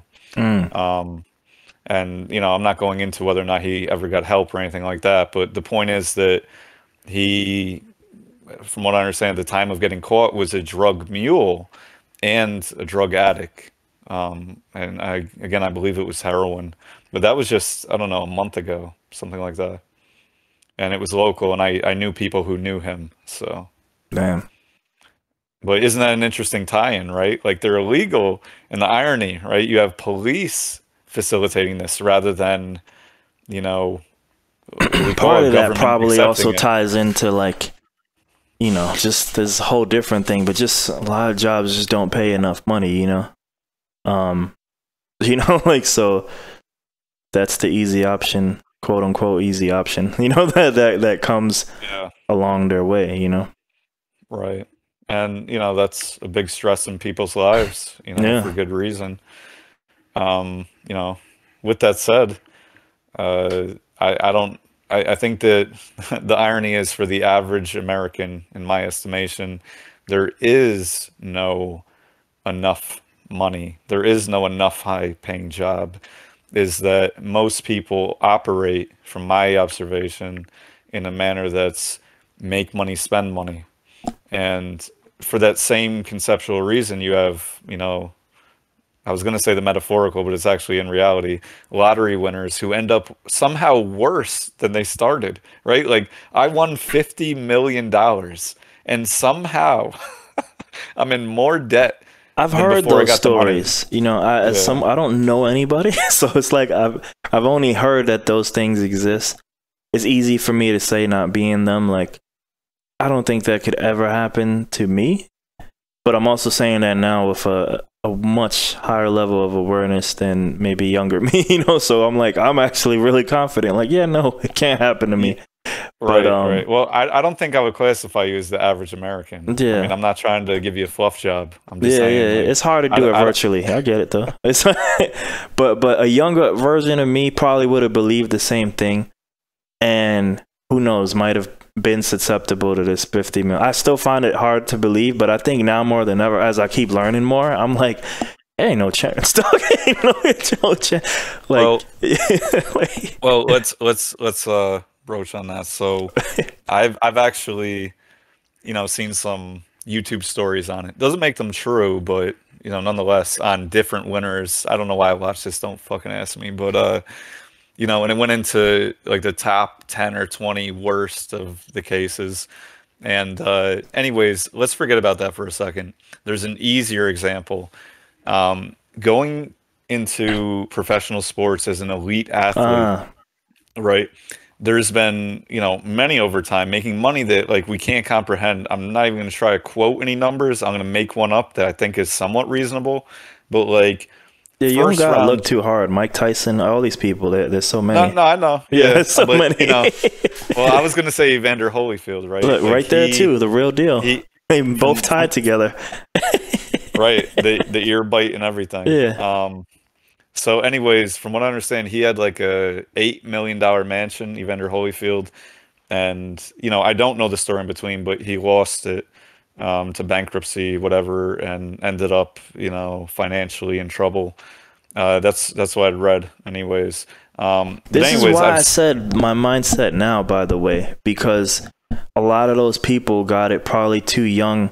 So they don't, they go through a different set of mental growth, right, and overseeing the world. Like at this point, they've been quote unquote probably more rich, right, for more of their life, or living this whatever like rich life is. Like I'm trying to be more of that, whatever that life of luxury is, that probably dominates more versus like I have like zero time in there along with growing my mind. So it's like, yeah, it's tough to imagine me now, but like had I, let's say 18-year-old version me would probably also say the same thing, but I'd probably be more susceptible to it because I don't have like the growth journey that I've been on, and now you get in it all young and the world is yours, everything's endless, blah blah blah, Right. I mean, we could use a bunch of words, right? Like discipline, financial understanding, a bunch of blanket words to estimate what some of the issues with we're talking about young people getting a bunch of money real quick and ending up fucked, like just fucked. It makes sense to me because society really is like, get the newest shit. Like that's what it says. Like it says like people will like you if you get the newest shit. Yeah. I mean, isn't that what society says? Like what else does it preach? Like what does every other fucking rap video I don't know what society preaches today. But I can definitely see that as a viable thought, like as the young version, like 18 and younger, like being in New York and stuff. Like, those are things I naturally had. I don't even know who told it to me, but like, just like, I think my house was like and it's funny, I don't think these are active thoughts, but maybe subconsciously they are. But like, my house was like the game house, like in the block, Everybody used to come over, like Philip, Duke, whoever, it would be a lot of people crammed up in there. It was crazy. It was crazy. But like, yeah, and it was because I had all this stuff and not everybody had it, like, and it was just a gamer house, like to come through. Right. And then so I'm probably like learning that inherently and like, well, I better keep getting games or something, like to keep people around me, Imagine like multiplying that. I don't know if you remember the movie Richie Rich. It was, I think it was Macaulay Culkin. I know the cartoon, but I don't really know the movie. But yeah. Okay. Yeah. I mean, the idea was, I guess, he was filthy rich and didn't have any friends. Yeah. And he was trying to find friends and, kind of luring them or whatever with all his shit. Like he had like bounce houses and go-karts, whatever the fuck. And it was like, damn, that would have been crazy at age like 10 or whatever the case. But you talk about video games, right? Like imagine on a whole different scale. Like, but anyways, I think that's like the sentiment is like, money cash hoes, right? Like that power. Shout out to Jay-Z Ja Rule. Yeah. There's the thing is in those sports examples, not only are they getting it young, but they're also getting a lot of people and to be that great at what they did, that's probably all they did. So they don't really probably know a lot of anything else at the time, because otherwise they wouldn't be that great. So it's probably a lot of caca people, and then it goes back to the people you keep around you. You know, if you take the lottery example, I don't know, just taking some stereotypes of people that I would see, it's, you know, a normal, right, average person getting a lump sum. So they're just probably overwhelmed by it, you know? A combination of being overwhelmed and it being unfathomable that the money would ever run out. You know, it's probably a little bit of both, you know? So I posed this question recently, like to a couple people Yeah. in my circle. And I said, you know, I'm 36 now. And if I could go back, you know, with what I know now, what I know and what I know that I don't know, if that makes sense. If I could give you an offer and you go back to 18 years old and the offer is this, I'm going to give you one of two things, one of two. One is $1 million, just lump sum. And two is 100 books that I handpick, and they're going to be all over the fucking place. You know what I mean? Like, these are the books that I love and have meant a lot to me, and have also given me, I don't want to say that they've given me, I've given me some regret over them. Like, I would do anything to go back to 18 as just, you know, a year, right? Like first year of adulthood, technically, kind of. And with the knowledge that these books possess, like, I'm not going to see anyone for a year. I'm not going to do anything. If I could just go back and read these 100 books and really think about them, like spend my life on them, right? Outside of school or whatever the case. You want your mindset now earlier. Right. Not just mindset. I mean, that's not wrong, but knowledge to even form a mindset. And to me, most people would pick the $1 million, which isn't surprising, right? Like, if I really put them in front of you, and I know this is just a made-up example, but if I really, really did, and I gave you the options, which one are you going to pick? And I thought of the conundrum behind that. Yeah. Like, if it were me, and the conundrum is this, that if it were me and I was 18 and didn't know what I didn't know, of course I would have picked the $1 billion.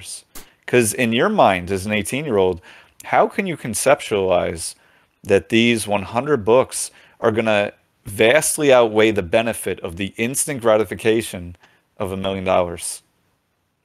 Yeah, no, you can't. You can't. So, like, you want to know how I answer this question? Yeah, I mean, I do. That's why I asked it. So, like, because, right, all of this is nonsense, right? This is all fake. But in a world where reality is bent and now you're time traveling to yourself, right? You're talking about changing destinies and all this stuff. Already I'm making it way too complicated, right? Because I like to take the rules and make them work for me. So if you can somehow give me $1 million, which, by the way, I don't even know how this is possible, because you're taking numerical dollars, you know, like, of serial numbers that haven't even existed yet. So the government's going to be... You're overthinking it. But no, I'm thinking of it in a reality perspective. Yeah. But I'm like, also, if we can give me $1 million, why am I just giving me $1 million? Can he give me data with this $1 million? Because I was like, because to me, I guess I look at money right now sometimes, maybe it even hurts me a little bit. Like, I look at it as freedom units. And that's like a big thing. You said freedom is a bad word. I was like, man, my keychain like says freedom. It's not a bad word to me. I know, but I was just yeah. So I You're a fucking outlier, I tend to take it as a very serious thing.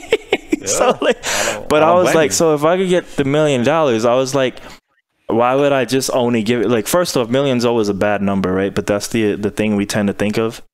We just stop at $1 million because I guess that's the ceiling for us. But I was like, you know, I get it, the value of the books, but I'm like, imagine with all the time of freedom I could have if I had the $1 million. So I was like, I would only want the $1 million if I can also give myself some data, right? And if we're going back to 2000, I guess 3, if we're going to do 18, right? I'm like, it don't even matter what company, right? But look, here's $1 million. You can't use it, but just throw it all in whatever, whether it's Facebook, Google, whoever, right? Because if I can magically time travel and give myself $1 million, I was like, here's some information too, dog. And now I'm truly free. Yeah, and now with all that freedom, I can still even continue on learning whatever, you know. So it's like I'll take the million if I can also do what I just told you. If I can't do what I can do, I don't even know if I'm interested in any of them. Well, yeah, I don't think your answer is bad. I'm gonna tell you. Initially, my concept was that most people would answer it. Yeah. Like in reality, not now, but like if I went back to when you were 18, and I'm not really talking about time traveling, right? I'm just saying if someone had the foresight to make you this offer in real time at the time, right? Somebody out there was like, hey, just guardian angel, genie out of the lamp, whatever, and these are your options. So I'm like, most people, like myself, would pick the $1 million. And then I said, well, the much wiser decision, knowing what I know now, is the books all day, every day, far superior to the $1 million. Far superior. And then I thought, well, hold up. If you really knew what you need to know to pick the books in the first place, you take the $1 million, you buy the books for like, what would they be? $1,000, something like that. Yeah. And then you invest the money wisely, do whatever you do based on the new knowledge that you have. You grow it, you save it, you diversify, whatever the case. Although now that I say that, I guess some of them wouldn't have been written yet back then. But what I'm more so getting to, but if you're breaking the rules, then I know. Where's the bounds? What I'm more so. I just saw the Tomorrow War. Somehow we fought a war 50 years from now. Yeah. So let me put it like this: is that an 18-year-old today, right now, today, could go and borrow most of these books from the library. They could, and they're free, buy them right for free. And like I said, most, I don't know that all of them would be at a library near libraries you. are crazy. Yeah. I got like 5 book apps. I got like 5 book apps on this thing. Yeah. And it's like I've never really physically visited these libraries, and they keep giving me books. I don't live in Houston. These libraries. I don't live in Houston. Somehow I got a Houston library card. You know why? Because they give out free library cards to anybody who live in Texas. I gave my login. I don't know. He probably don't need it anymore. But I remember this is when Phil was in Cali. I gave my login for a digital library we have here. Because back then, I guess it's owned by LinkedIn now. I found out recently. But lynda.com. Wow. You got that for free off of just being lynda.com is owned by LinkedIn now. Okay. Yeah, but you got that for free.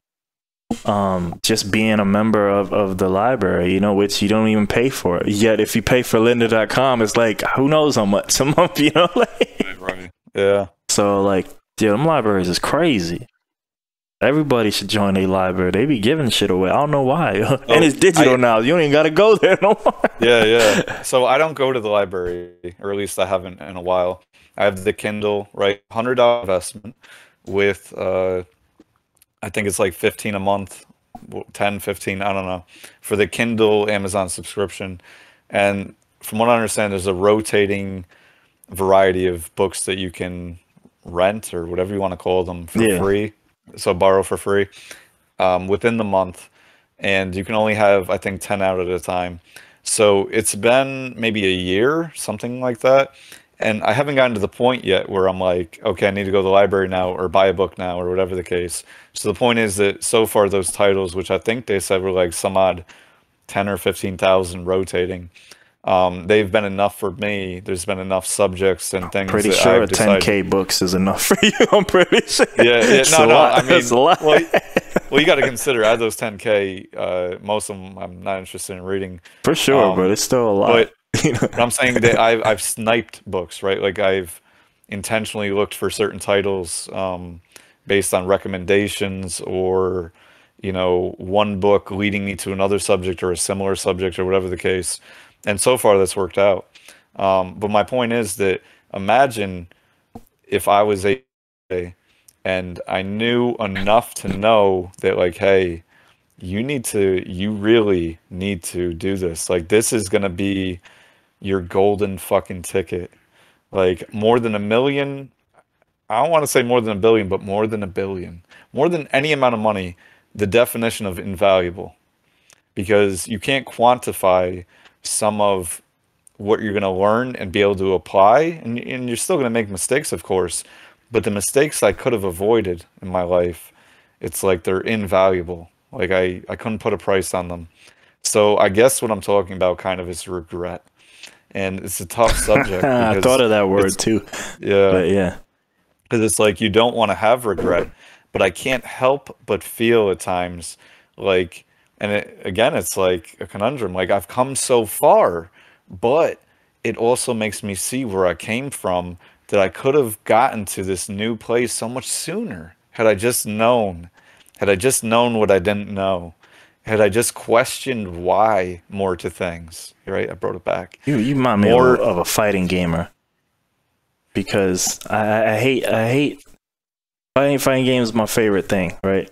I guess for video games, but I don't know. I get it because winning is important and all that bullshit. But like, I remember Tekken, one of these Tekkens came out, and the thing they had before the game came out was the damn guide. And motherfuckers was cutting out pages.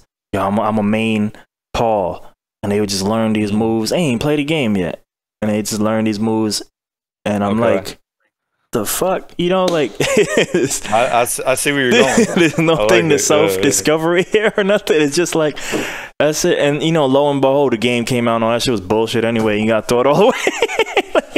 It was like one good thing in here, and then the rest of it, because the game evolves and things get patched and blah blah blah.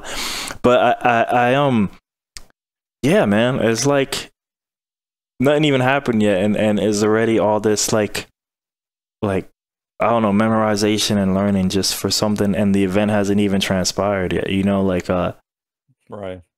Yeah, I don't know. It was just reminding me of that. Like, yeah, no. I saw where you were going immediately. So, you know, I was having a rather deep conversation, relatively, right? Yeah. With my 6-year-old daughter last night. Mm. Yeah, she. Real quick, do you have her journaling? No. I was curious because my friend around here, she's a single mom. She raised her the whole time single. But as we've come across these things in our lives, now she's doing the whole self-teaching thing. She has a weird, interesting program, but I was just curious, and one of the things that came up, there's a journaling time involved in there, you know. And she doesn't teach her how to do it, you know. But it was just like, because I don't even think, you know, they're young, right? So it's not like, hey, you better ask why and all this shit. But it's just like her time to do whatever she does in there, even if it's just, you know, the kid version of it. You know, I like cookies today. Okay. It was just an interesting thought. I was just curious if you were doing that. Yeah. Yeah. So I guess it'll depend on how we define journaling. Yeah, right? yeah. So you and I, they're not on our level, but you know. Well, right, but I mean more like even from the start, right? So you and I pull out a book, or in your case, a phone, and start writing. So I don't have her do that per se, right? Like I don't have a book for her or any set words, but you know, this came to mind when you were talking about that I'll give her time to spend with herself, right? Like I do things with her. I give her time on, you know, media, like, you know, videos, whatever, iPad, TV, whatever, especially now that school's out. Maybe I shouldn't as much sometimes, but I'm working on it. Yeah. So, you know, we do a lot of stuff overall.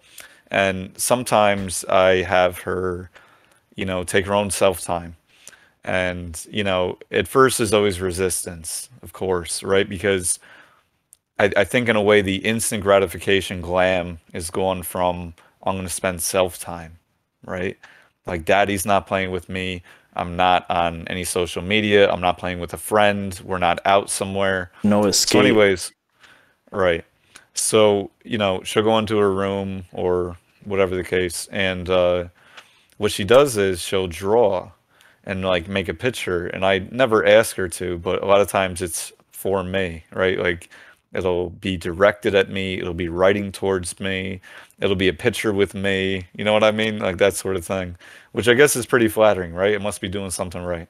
So I almost look at it like, you know, in the concept of journaling, and for someone young, yeah, she's not, journaling on any kind of schedule. It's just, here and there. But it's like that's where she's getting out some of where we're getting out. And I've seen this in the other way. I've seen her when she's upset with me, and writes some stuff on the paper that's like, I'm very sad and it's because of you, that sort of thing. So Probably too in a young way, for this, but now when she writes that, you can have her ask, why? yeah, right. I write her a journal back. I make her a picture, Peppa Pig, all that, right? No, you could just literally say, hey, why? You know what I'm saying? Yeah. Because No, she's literally right there. She just did everything but the why. Right. So in these cases, I already know the why, right? Yeah. Like for instance, But it's not important that you know the why so that she knows the why. And she comes Right. to whatever understanding that is defined by her, right. And I try to be vocal about that, right? So like we've already talked about it, generally Yeah. speaking, right? And, maybe she, drew on the carpet or something that she well knows now not to do. Or, is with a friend and, pushes them or, I'm not saying these things happen often. I'm just saying things come up as kids grow up.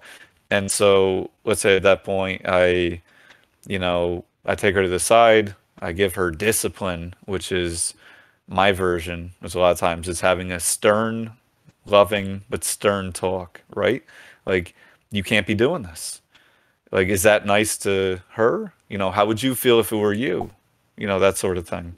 And, maybe it ends with, depending, you're going to go take a 5-minute time out. Your friend or company or whoever, if it involves somebody else, they're going to be, continuing to do whatever. Don't worry about that. You're going to go take a time out. That's what's happening. In that time, she's frustrated, she's upset, and, she might come out with this picture and then we, might talk about it more after. Well, why are you upset? I'm upset because you made me take a time out. And I said, no, you're upset because you did X, Y, Z. I'm just here as the enforcer, right? Of our, as the leader of our family, right? The morals that I want you to move forward with. And you can, decide who you want to be when you become an adult. But for now, this is, right and wrong. I'm showing you. You might not like it, but you should understand why. Because this thing that came up didn't randomly come up. We've talked about this before. You know what I mean? We've talked about you don't hit anyone before, or you don't yell or whatever.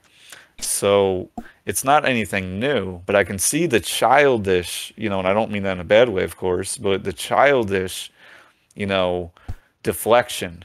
It's so-and-so fault because they're mad at me now. No, they're letting you know what is. And I try to separate my emotions, right? Like, tell her, I'm not mad at you. I love you, but you can't be doing that. It's not acceptable here. It's not acceptable with me. And this is my enforcement. This is your time to now think about what you did, reflect on it, right? I don't know if I use that word, but Yeah. And then we'll talk after it's over. And if you don't get it then, there might be another, time to reflect right after. But I think most of the time she gets it in her own way. And we talk about it, and then as upset as she is, whether it's a little pouty or temper tantrum type stuff, that at the end of it, she seems, when I say the end of it, I mean aftermath, she seems content, like she's happy. Like kids, I think, want, strive for discipline, which is counterintuitive to most thought, right? Like, oh, I'm gonna placate my kid. Like they're bad, you can still have a juice box. You can still have an ice cream. What the fuck did you teach them just now? There's no consequences. You can do whatever you want, and you're going to be rewarded. But it's no longer a reward. It's now the status quo. But what should be a reward, in my eyes, for doing the wrong thing. So it's like you're giving them negative reinforcement. So I try to give positive reinforcement when due, and not give that other side, right? It's been unfortunate times, right? But like we've left houses before where she was having play dates because she wasn't behaving. And I give a warning, I give another warning, but at some point you have to follow through. If you don't, then you just become, the person that says things, but the actions don't align with what's said. And because kids are very smart and intuitive in ways, they get it. They know they're by nature pressing boundaries. They want you at some point, I mean, I believe, to put down the boundary. They want to feel the other side of it. But instead, I think a lot of parents give them, they have a jello boundary. Like, okay, you passed my boundary, but it's okay. You know what I mean? Like, you'll still get rewarded. You'll still have your dessert and your TV and everything else. And again, I think this is a society factor that's much more important than a lot of things that we debate about in I think boundaries media, are hard media. in general. I don't think I even realized they exist till like 2 years ago or so. Yeah. So. I'm with you. So, I mean, as it would be, and I don't mean this as any kind of flex, but in the last 24 hours, I've had to give 2 cutoffs to 2 different women with the express statement of boundaries. Let them know, you just crossed my boundaries. Goodbye. And it is what it is. Of course, there's this, flashback, and it's irrelevant because I'm not just saying you crossed my boundaries. I'm not here like, I want to be a dick to you. I'm a pretty open, honest person, right? Like, I'm not playing games with people. For the most part, I say what I mean what I say. So when I let you know there's a boundary and then you want to test it, you might not get what you expected because maybe you thought, well, I'm going to test it and it's going to be all right after. And the thing is, it's not going to be all right after because I'm not putting up with that shit. And not just on the topic of women or men to women, whatever, but in all relationships, right? Like, we have boundaries, whether it's at your workplace or whatever. But, some people don't have boundaries and they become doormats. And going back to the original topic, right, of being our true selves, I think that many times we've bent our boundaries for people and we can look back and be like, damn, or at least for me, like, I can't believe I did that. And why did I do that? And I think that most of the time for me, it's come down to a hope that the person would change. And this could be any person, friend, colleague, girlfriend, whatever the case. And the thing is that you can't change anyone. You can only change yourself, and people can only change themselves if they want to. But by enforcing your own boundaries, you're commanding respect.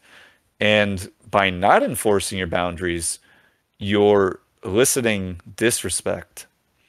And at the end of the day, the result is kind of going to be the same. Like, either you let somebody pass your boundaries and it ends in bullshit, or you don't and it ends the way it ends. But either way, it's ending, right? Inevitably. So I much rather look back and be like, I still have my self-respect, right? Like, I was me. I said how I felt.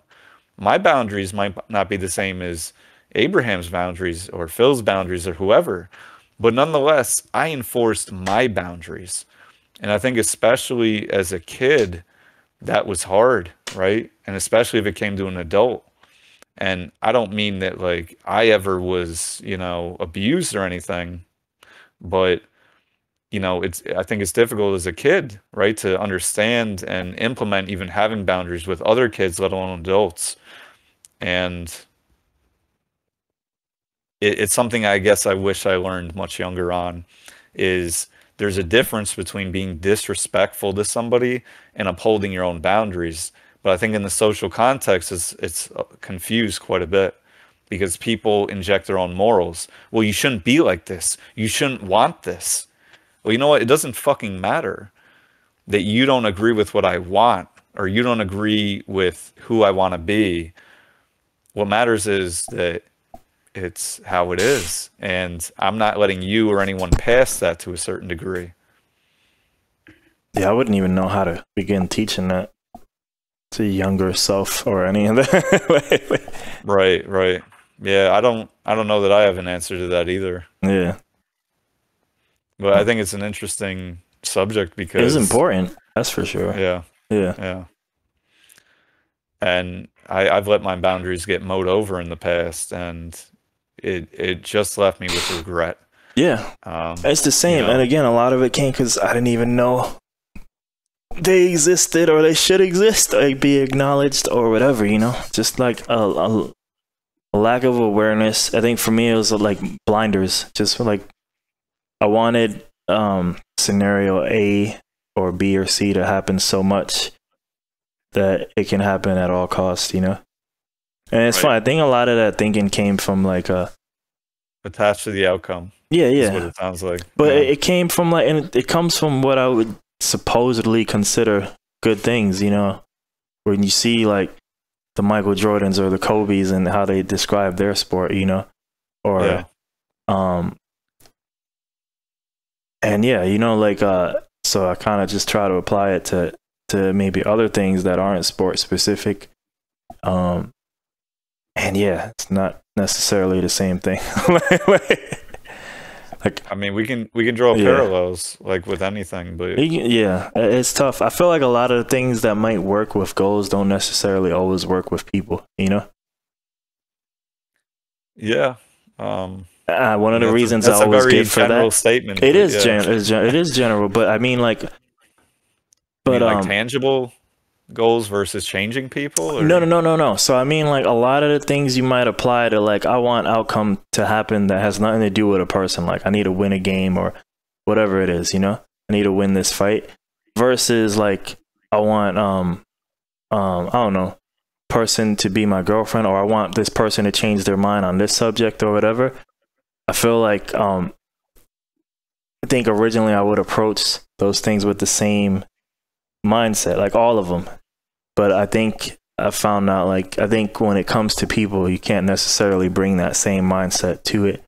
And one of the reasons I always give is that in theory, right, depending on how well grown the opposing person is, me turning everything now into a chess game, like, but like they also have the same tool set that you do. So if all these rules also apply to you, then they also apply to them.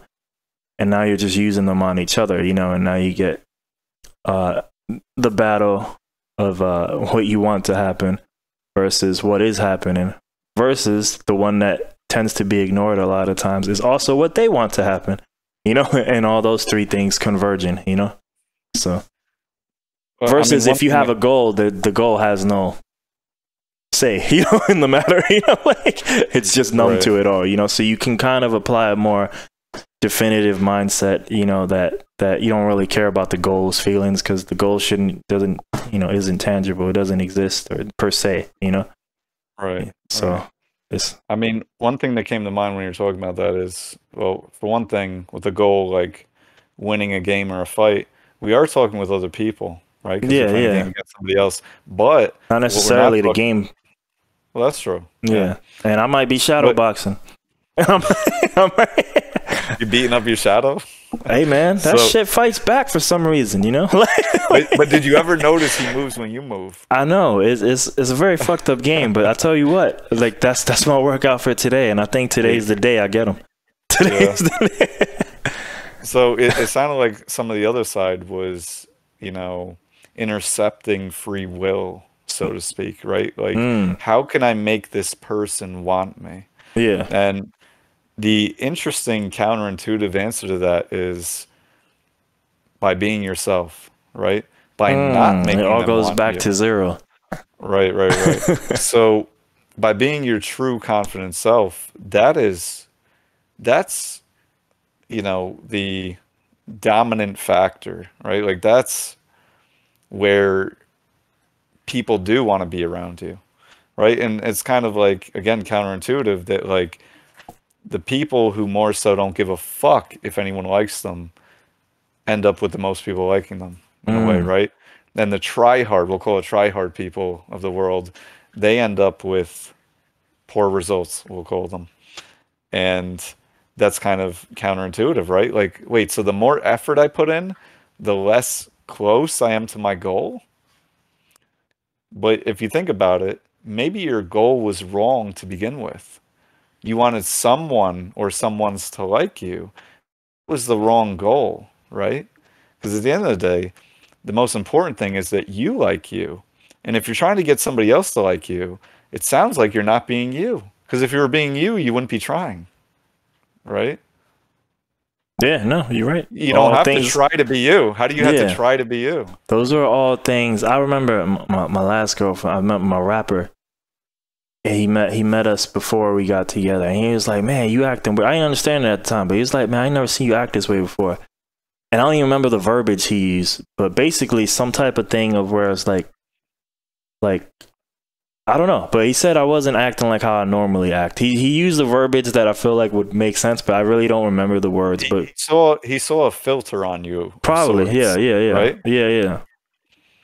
I don't remember how he phrased, but at the time he said that, and I was like, I didn't get it, and it's probably because I'm just blind to it at the time, you know. I guess I could look back now. I'm like, oh yeah, because I was acting a certain way of how I think I should act to get the girl, you know. Right. Which is an interesting kind of, you know, take on social intelligence. Like, right, we're socially different in different situations, but there's a difference between filtering you, like in terms of, you know, the limits of things you might say and do in any given situation, versus trying to actually like put a filter, like another filter on who you are for a given situation. Meaning like trying to be an emulation of somebody else or something else, or what you think the person wants or expects out of you, versus being your same self, but just maybe toning it down or amping it up or whatever, you know, the situation dictates that, you know, you're matching the energy levels of. Because there's a difference between matching the energies, right? Like, you know, I was going to use the word energy again, but that's a little redundant, right? Like, you know, your tempo versus the actual song,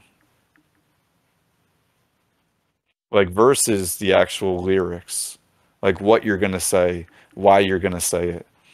Like when I broach into new social situations at this point, and I get into them, right? Like women, friends, you know, all this stuff, you know, end up meeting a whole bunch of people I didn't know at the end of a night or whatever. And I never ahead of time think about like, oh, like at this point in my life, let me be clear. Yeah. I never think about like, oh, how am I going to come off? You know, what am I going to say? What am I going to talk about? I never fucking think about that at all. I enter it like fucking Yoda. Like I don't give a shit how things go. All I know is they're going to get whatever filtered version of me I want to give. And when I say filtered version of me, what I mean is if I want to observe more and talk less, I'll bring the tempo down. You know what I mean? And if I want to be more engaging, I'll bring the tempo up. But either way, it's me. It's just based on how I'm feeling, how I want to be in that situation. Not placating to, you know, oh, this person likes this, so I'm going to say I like this. If anything, and I don't try to be like, you know what I mean, like negative or, you know, disagreeable. But if anything, I like sometimes giving a little spin on devil's advocate, we'll call it, right? Like going against the grain, getting into some dialogue, right? Some deep discussion or whatever the case. And to me, that's fun, right? We're being friendly. We might have opposite opinions, but that's okay. You know what's not fun is echo chambers, right? Like, you know, this is my favorite artist. Oh, it's mine too. Like, I love when I see that shit. Like, it just makes me like. You love when you see it. Yeah. It makes me like silly cringy because it's like this motherfucker. Like, shut up. You don't like that. You know, you didn't like that yesterday. Now you like that. Like, come on. But you know, it reminds me of, in certain contexts, like my previous self, I would call it, right? I think we've all done that. Tried to, you know, run in the herd, right? Like match other people's likes and desires, you know, be agreeable. And again, I'm not saying to be disagreeable. I'm saying to some extent, we need to be our unfiltered selves around people. And that's what's most attractive, right? Like if you're an outlier, and I consider myself an outlier, then that number, you know, for to quantify might not be so high, but that's not to speak of you know, what you get out of it, the bond or, you know, whatever, you know, the joy that you receive from it. Whereas, you know, if you're not, I guess you might have the opposite reaction. You might have a lot of people around you all the time that, you know, are surface level friendlies. I don't know. That's kind of how I look at it. Like, meaning that it's not a numbers game to me. I don't have a clout factor in how I operate. You know what I'm saying? Like, Yeah. it doesn't matter if 1 million people like me and agree with me, or if it's, you know, 10. It's not a big deal. But either way, I'm satisfied knowing that I'm being me around them. I'm not being somebody else trying to elicit friendship. That the people who like me. It's not my alter ego me or another version. It's actually me. And again, going back to the being yourself. And I think there's a lot of emptiness behind people who, you know, maybe have hundreds of what they call friends, right? Like, I have so many friends, right? Like, non-YouTuber, whatever, you know, fitness, whatever the fuck, right? They got like 2,000 friends on their Instagram or whatever the case. And they're just like, you know, I'm so popular. I wonder how much of that is an empty feeling. You know what I mean? Like, yeah, you made contacts. You got all these people on your list. Like, that's cool. You know what I mean? But like, what does it necessarily do for you? Do you have people who will come there, maybe take a plane, a train, whatever, if you really need it? And maybe they do. I'm not judging. I'm talking in generality.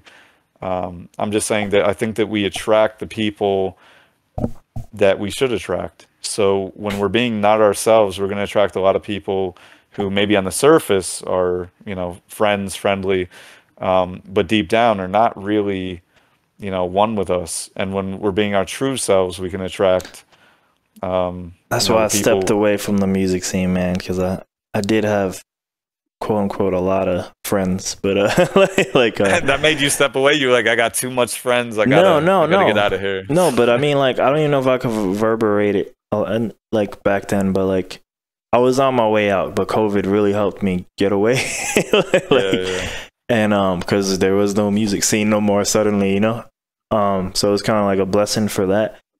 But yeah, man, it was just knowing all these fake people, and you know, like, music's a very weird thing. It's gonna always be a big part of my life, and at the same time, I'm still finding out, like you know, like, I had a friend. There's a whole nonsense I could bring up about how like this whole conversation. But anyway, he's invited me to a show, and he don't talk to me enough, so I guess he just don't even know my current mindset. But he's like, hey man, like, come up to Austin. We're gonna go to this show because there's a special show with someone playing and a friend. And I'm like, look, man, I don't really go to shows right now, unless I get paid, you know, like, cause, and he misinterpreted it. He didn't understand, but I think he thought I wanted him to pay me to go to the show. It's like, no, you don't understand. I don't go to shows unless it's like my job or something, you know, like, yeah. But, and there was a whole bunch of other stuff that happened with that conversation, but it's just like, I've learned over the years, you know, and, I'm like, yeah, I don't really enjoy this, you know, like, I like music, but I don't necessarily need to be at these concerts, you know, because they're not giving me joy. And especially when I was going, like, in the actual scene, like, yeah, so you're like meeting all these fake friends and all these people that, you know, maybe help you hope you make it even though it's not, or something. So there's a lot of like acquaintance people that you end up making, and it's all people being fake. I don't even drink, and I'm spending a majority of my life in a bar. This whole thing is just ridiculous. Like, this whole little path I'm living for a large chunk of my life. It's not your utopia, right? It is not. It's horrible. Like, not and we're not even getting paid deep money, you know what I mean? Like, so it's just like, it's a lot of work for nothing. It's not even getting me closer to any of the dream, you know? So now I keep, at least the live part of music, I'm like, look, man, right, yeah, like, if I ain't getting paid, I'm not going to live concerts, because it don't benefit me, and it don't even benefit me at the basic consumer level of like, oh, I can't wait to see ABC perform. Like, not really, because I'm also I just don't want to be in that environment. You know, I would have been more inclined at this point now, I'm like, hey, do you want to hang out? You know, like I'm more like that could be it. I don't need this kind of like blanket excuse to like, oh, I can only hang out with somebody if we're gonna eat, you know, if we're gonna see a movie or like the excuse to be around people. You know, it's like, no, like just hang out because it's you. The end, you know, like but yeah, no, like I feel like there was just a lot of almost the same thing with the filter and the girlfriend. There was a lot of there's a lot of filtering just in that scene. How we're just all kind of lying to each other that like we're cool with each other, we're friends with each other, you know. So I just rather not be around it unless like there's a monetary reason. And then suddenly everybody I meet is real, you know, because now we're all there with a mission, you know. Because I'm like, I think about the, you know, like I think about the music gigs I've done this year, and I'm like, yeah, they all right people because there's all a mission and a purpose there. None of us are bullshitting, you know. Yeah. So I mean, on the surface, it's funny. I'd actually like to go to more concerts, but in the context you're talking about, that's good. Now, you can still enjoy. I'm jaded. I'm a jaded ass motherfucker. You know, like But you know what we're talking about, right? You're a product of the people that you're around, right? Yeah. And you know, I don't know what the exact answer is. I don't think there's an exact formula, but really time spent, right? It doesn't have to be 5 people exactly. It could be 2, it could be 100. But the point is that where you spend your mind, right, yourself, is going to rub off on you. It's going to change the way you think. And you know, like I've met people over the years. I'm gonna call them stupid people, and you know, their friends are like ratchet. I was gonna do a quick interruption because a lot of those people, it's like, man, I don't want to be like them. That's why I don't want to be here. I don't want to be. There's no one in this scene I'm jealous of or wish I was. So it's like, why am I here? This is not a good career path or life path, you know. So I'm talking about that scene, but like an opposite take on it. Like, oh no, it's not gonna rub off on me. I'm not gonna be like that. And it's like, look, because your friend, let's say, is an axe murderer, doesn't mean that you're going to be an axe murderer, right? Like, there's not, you know, it's not like a direct, like, my friend does this, so I do it. But nonetheless, their whole being is rubbing off on you. And maybe the axe murderer is like a philanthropist, I don't know. But generally speaking, I think they're probably somebody who has some, you know, issues, and, you know, say the least. And you're spending your time with them, like you're giving them, right, your most precious asset, which is time, and they're giving you back time of theirs. And generally speaking, like, that's probably not somebody that you want to emulate, whether 1% or 100%. You know what I mean? Like, so like you're saying, you know, if I'm not, you know, I don't know if looking up to is the phrase, but you know, in that realm, like if I don't respect them, who they are, like it's not only not good to be around them, like it's not helping you to be around them, but it's also detrimental, right? Yeah. It was, it's I feel like it's just very toxic. Some of the people who are cool, man, I feel like sometimes they don't I'm like, I don't know, because I mean I just assume, but I'm like, because the only time they ask me to hang out, it's like to go to their gig. I'm like, I'm going to a fucking gig, man. You want to hang out, we can hang out, but it's like, you always invited me to your fucking gig, and I'm not going to your gig. Right. Well, so here I'm gonna bring it back. I'm gonna spin it back real quick. So the message is in the median, right? Yeah. Like XYZ friend, acquaintance, whoever, you know, does this all the time, right? And they might be like, I'm not saying in your situation, right, but they might be like, oh, you know, man, I want to catch up with you, da da da da da da. You know, you're a good friend of mine, blah blah blah. But meanwhile, it's always at a gig, right? So like the message is in the median. Like that's what they think of your relationship or you, or, you know, however you want to factor it in. So, you know, overtly, right, they're like, yo, you the man, like I love you, da da da. But covertly, like, you know, I just want this dude to come to my gigs and chill and spend money, or whatever the case, you know, support, whatever the case. Yeah. On that note, P-Brick. So we at 2:31. Yeah, I decided to bring out a new glass for the last part of this podcast. 30-minute, 3-hour podcast. So It depends on which reality you do math in. yeah. I just saw this anime, Seven Deadly Sins, and I think it was like 1 hour in purgatory is, I don't know, like, or 1 hour in our world is like, I don't know, hundreds of years in purgatory, some crazy shit. So 30 hour, 3 minute, you know, 30 hour, 30 minute, 3 hour is what I'm at. Right, different dimensions they translate. Yeah. How do you want to wrap it up? So normally I say like, yo, you got some last words? I mean, I was gonna put my dog on for the last words. I mean, do it. All right, come on. Last words. Put them on. Look at my thing. She gave me the butt. Damn, the tail smack. She gave me the butt. Yeah. That was it. So I guess my last, sentiments would be on the topic that I should put out a reading list. Not that I have an ultimate reading list, but you should. But from all different angles of life, like we spend how many years in school, like formal education, right? First grade through 12th, before college, and I kind of look back like, a lot of it, I mean, not that there wasn't some good that came from it, but a lot of it to me was a waste of time. Like, at least how I progressed through it. I'm as someone who doesn't have kids, I'm super anti all real education system. Like, they're just not good.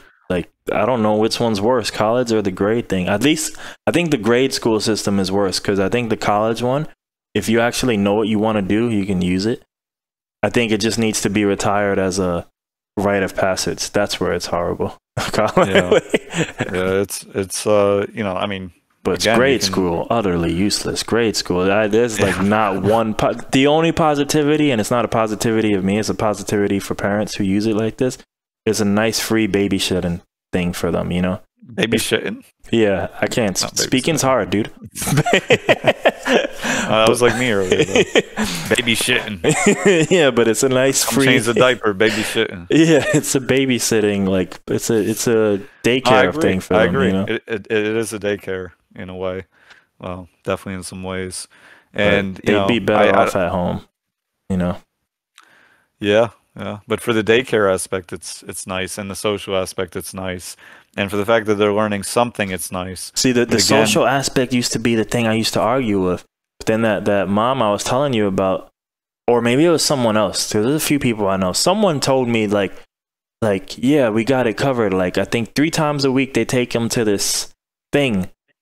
And I guess other kids are also brought to this thing. And I guess it's almost like the recess part of whatever. That way they still get their the part, because that's the only thing you would be missing from school is the social, like you just said. But if you that could literally be their school part. Like, you somehow schedule that in. Like I guess there's programs that take care of that. So, well, I have a somehow for you. I mean, at least what I do is I take my daughter to the park a good amount. Different parks. There's probably like 5-6 different parks I rotate. And years ago, especially, she was really inept to meeting new kids and shy. And I did enough of when she would ask me like, "Daddy, come play with me," and sometimes I do, but sometimes I say, "Hey, you need to go play. You need to go go find a friend, go talk to some kids." And I watch her. And, little by little, I mean, she's at the point now at 6 where, I mean, pretty much every time we go, she meets 1 or 2 kids that she ends up playing with. They're chasing each other, they're laughing, they're having a good time. That's impressive, because that's like real world stuff. Yeah. So, during the meantime, I try to usually be on my Kindle, reading, and I'll look up, see where she is, read a page or whatever. So it kind of kills 2 birds with 1 stone, I guess. I look at it as it's good, it's healthy, and she's being social, especially after the last year where, it's been antisocial, the world. So, you know, and you got a lot of kids there without masks and without this and that. Again, not getting into the whole COVID thing, but what I'm getting at is they're being kids, you know, like pre-COVID kids, which I imagine there's a lot in the world who are not in that position, right? Like they've been isolated, like their parents fear whatever, justified or unjustified. Yeah. So Yeah, I spoke to somebody in Malaysia, I think 2 days ago, and he quite different over there. Yeah. Not as good as we have it here, you know, for sure. wow. But yo, when is that reading list dropping from you? I'm gonna put out first 10. How about that? When are they dropping though? When is the first 10 dropping? Right now. Oh right now shit! Do it. Do it. Let's go. Yeah. We're gonna. I know, but like, what is it? What's book one then? Give me. What are we doing? Is there an order to this? Does it matter? Does order matter? That's a good question. I don't think that the order necessarily matters, but you know, you can't pre-anticipate what'll work better for what kids or what adults or whatever in a certain order. But I would put out 10 with this, you know, underneath or whatever. And off the dome, I want to give my 10 favorite. Do it. But I'd rather this list be an attempt at an objective. You know, I don't want to say the best 10 books in the world to read, but I think, you know, for here, our society, right, United States, that these would be a very good starting point within percentages of maybe the best books to read, you know, if there was such a thing. So, yeah, I'll put it out. All right, so hit me with some of those books now. Off the dome, your favorite Off or the whatever. dome? Yeah. Off the dome? Yeah. Okay. So Rich Dad, Poor Dad. Oh, okay. Right? Still haven't read that. Yeah. Yeah. Definitely a good insight into you know, personal, broad, growing up, financial.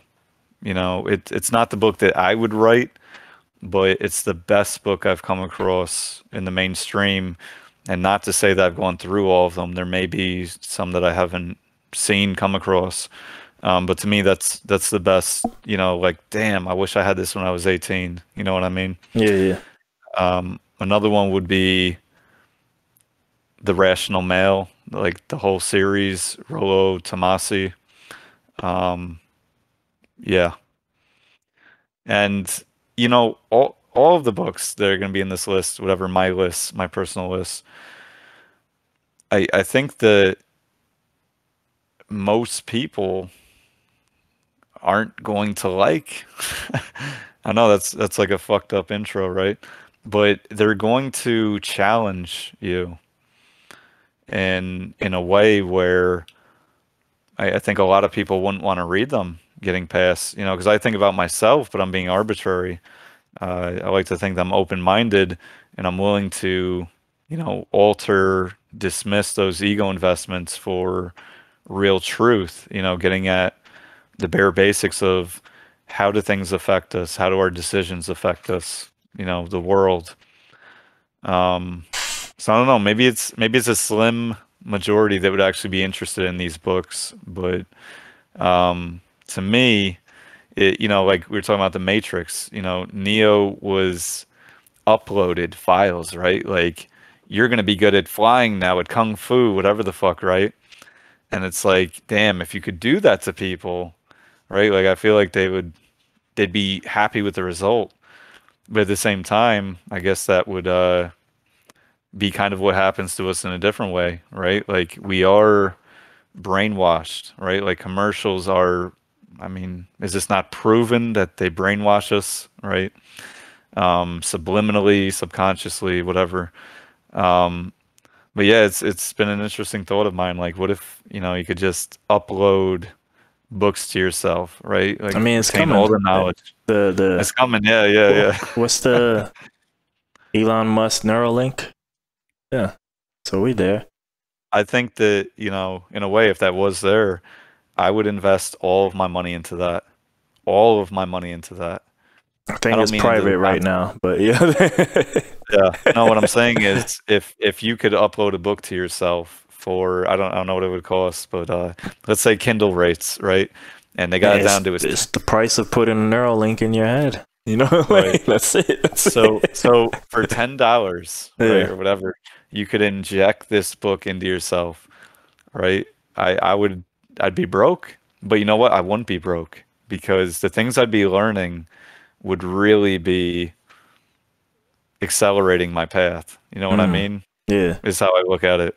Especially, I mean, I'm talking 18-year-old me, like, yeah, you can put $1 million in a bank or a stock market, whatever, and I'm not saying you won't do well. You might do very well, but the knowledge that you can get from, you know, a sphere of information, knowledge that we can get from books, I think is just, you couldn't even put a price on it. How much money? All my money. Like, take all my money, upload me these books. Now, interestingly, without getting too into this, now you'd have to trust the people with the books, right? Because you wouldn't be reading it page by page, like, hey, we start with how to raise a baby girl and we end with Satanism, right? Like, what the fuck happened, right? Yeah. Like, I'm playing devil's advocate here, but, you know, we'd have to trust that the books are going to be the books, right? Like, that we're not injecting something evil into us. And I think that it all comes, you know, back around full circle, is that we need to be disciplined and motivated in order to learn the knowledge. Nobody's going to give it to us. Even if there is a, you know, metaphorical matrix and we can upload books to us, you know, that sounds crazy, but even if we could do that, that's probably not the path. The path is probably doing the fucking work, like with everything else, right? Like, yeah, you're going to spend 8 or 10 hours of your life on this book. And it's going to be totally worth it. What the fuck else do you have better to do today? Right? Like, mad things. Depends on who depends on who we're talking about, but I get what you mean. not you per se. All right, 18-year-old dude. No, I get it. No, but I mean, like, from their point of view, is mad things, you know? So I get it. and like everything is prioritizing, right? Yeah. And that's what I'm getting at, is for me personally, if I could reprioritize my 18-year-old self, he'd look a lot different, you know. This is an unfair question, but you mentioned that, and you mentioned it a few times along with regret.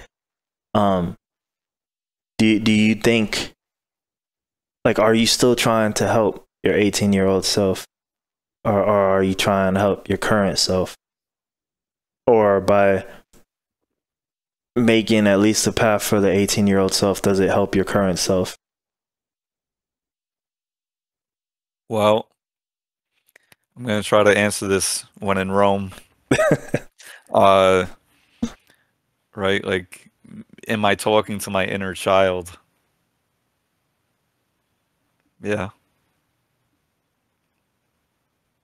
Right? Like, you still are your 18-year-old self.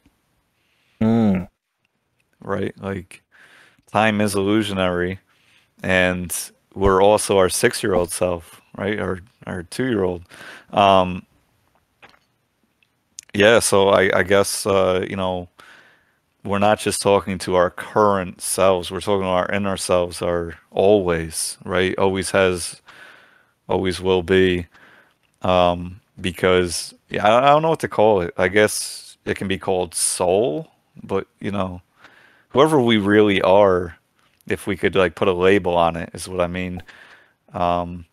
That's our self. So yeah, I'm talking to my 18-year-old self and every other self, and saying, hey, this material, this thought process, it is benefiting me. Not just like it will benefit me.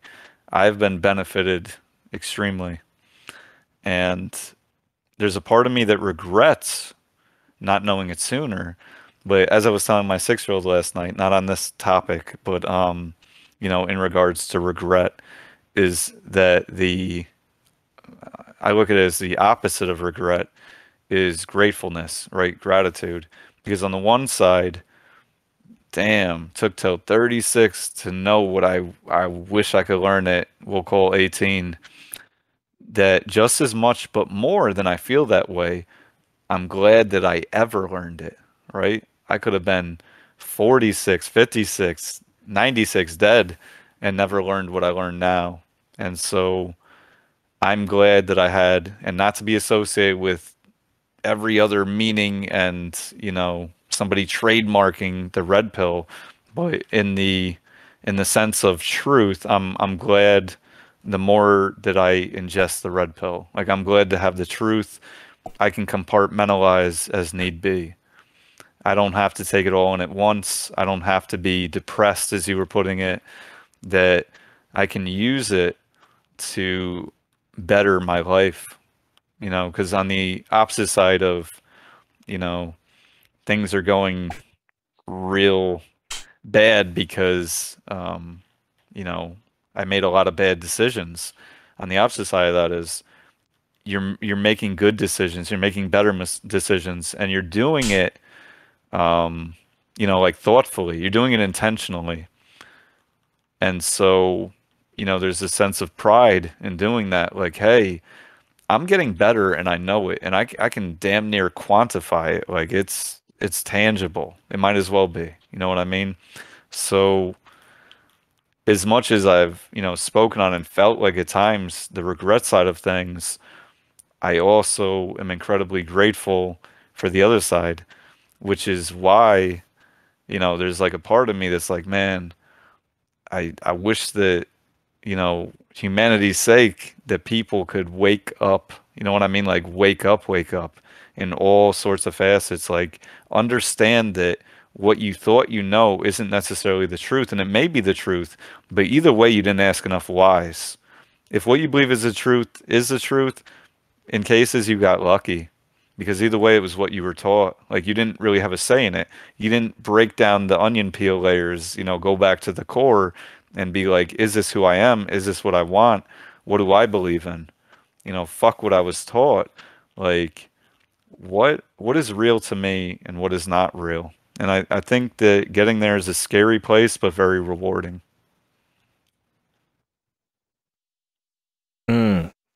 That's the real thing right there, man. So yeah. Don't placate me. Don't fucking placate me. That's the real thing right there. Yeah, I remember talking once with a programmer, a friend of mine, and he didn't. I feel like we kind of believe the same thing, but just maybe we use different verbiage. I was like, I wasn't big on regret because of what you just said, because you learned what you learned through it, those actions, and then he was like, yeah, so you do regret, and I was like, so there was a whole thing. So that's why I only say that to say that, like, I think sometimes we interpret that part different. But yeah, I don't necessarily, like, obviously it'd be cool to have done things different, bunch of things different. But at the same time, like, do I ever get to the mindset I have currently without it, And there's a probably not. At the same time, if you go to absolute uncertainties, then who's to say I can't have gotten a better one without it, But yeah, man. Yeah. We, everything in life, right? Like we roll with the odds, right? You do something because you believe XYZ will happen, or there's a good chance of it happening, right? And so, one of the things I've learned is how little I know. All right, which sounds dumb, but that like the Socrates thing, But it's like the more I learn that there is to learn, and that gives like a sense of humility. You know what I mean? Like 18-year-old metaphorical self knows everything, right? That's what every parent says is, oh, they think they know everything, but it's kind of true. Like you kind of do. It's not that you necessarily walk around like I know everything. It's that as 18-year-old self, I think that the box of limitations in your own mind about the world and about things is much greater than you can perceive at 18. Like you haven't learned enough to know what you don't know yet. That there's more out there. I don't mean anything in particular, like aliens, although apparently that's true now, according to government. But like in terms of dynamics, relationships, work ethic, so many things that we don't learn in school, financial stuff that is just omitted in school. Like no discussion of, no debate, no topic. It's just not part of criteria. And instead we're learning XYZ, which, sometimes is, it's information. Is it good information? I don't know. I'm not going to be a chemist. I don't know what chemistry really did for me. I'm not saying that it's useless or useless to everyone.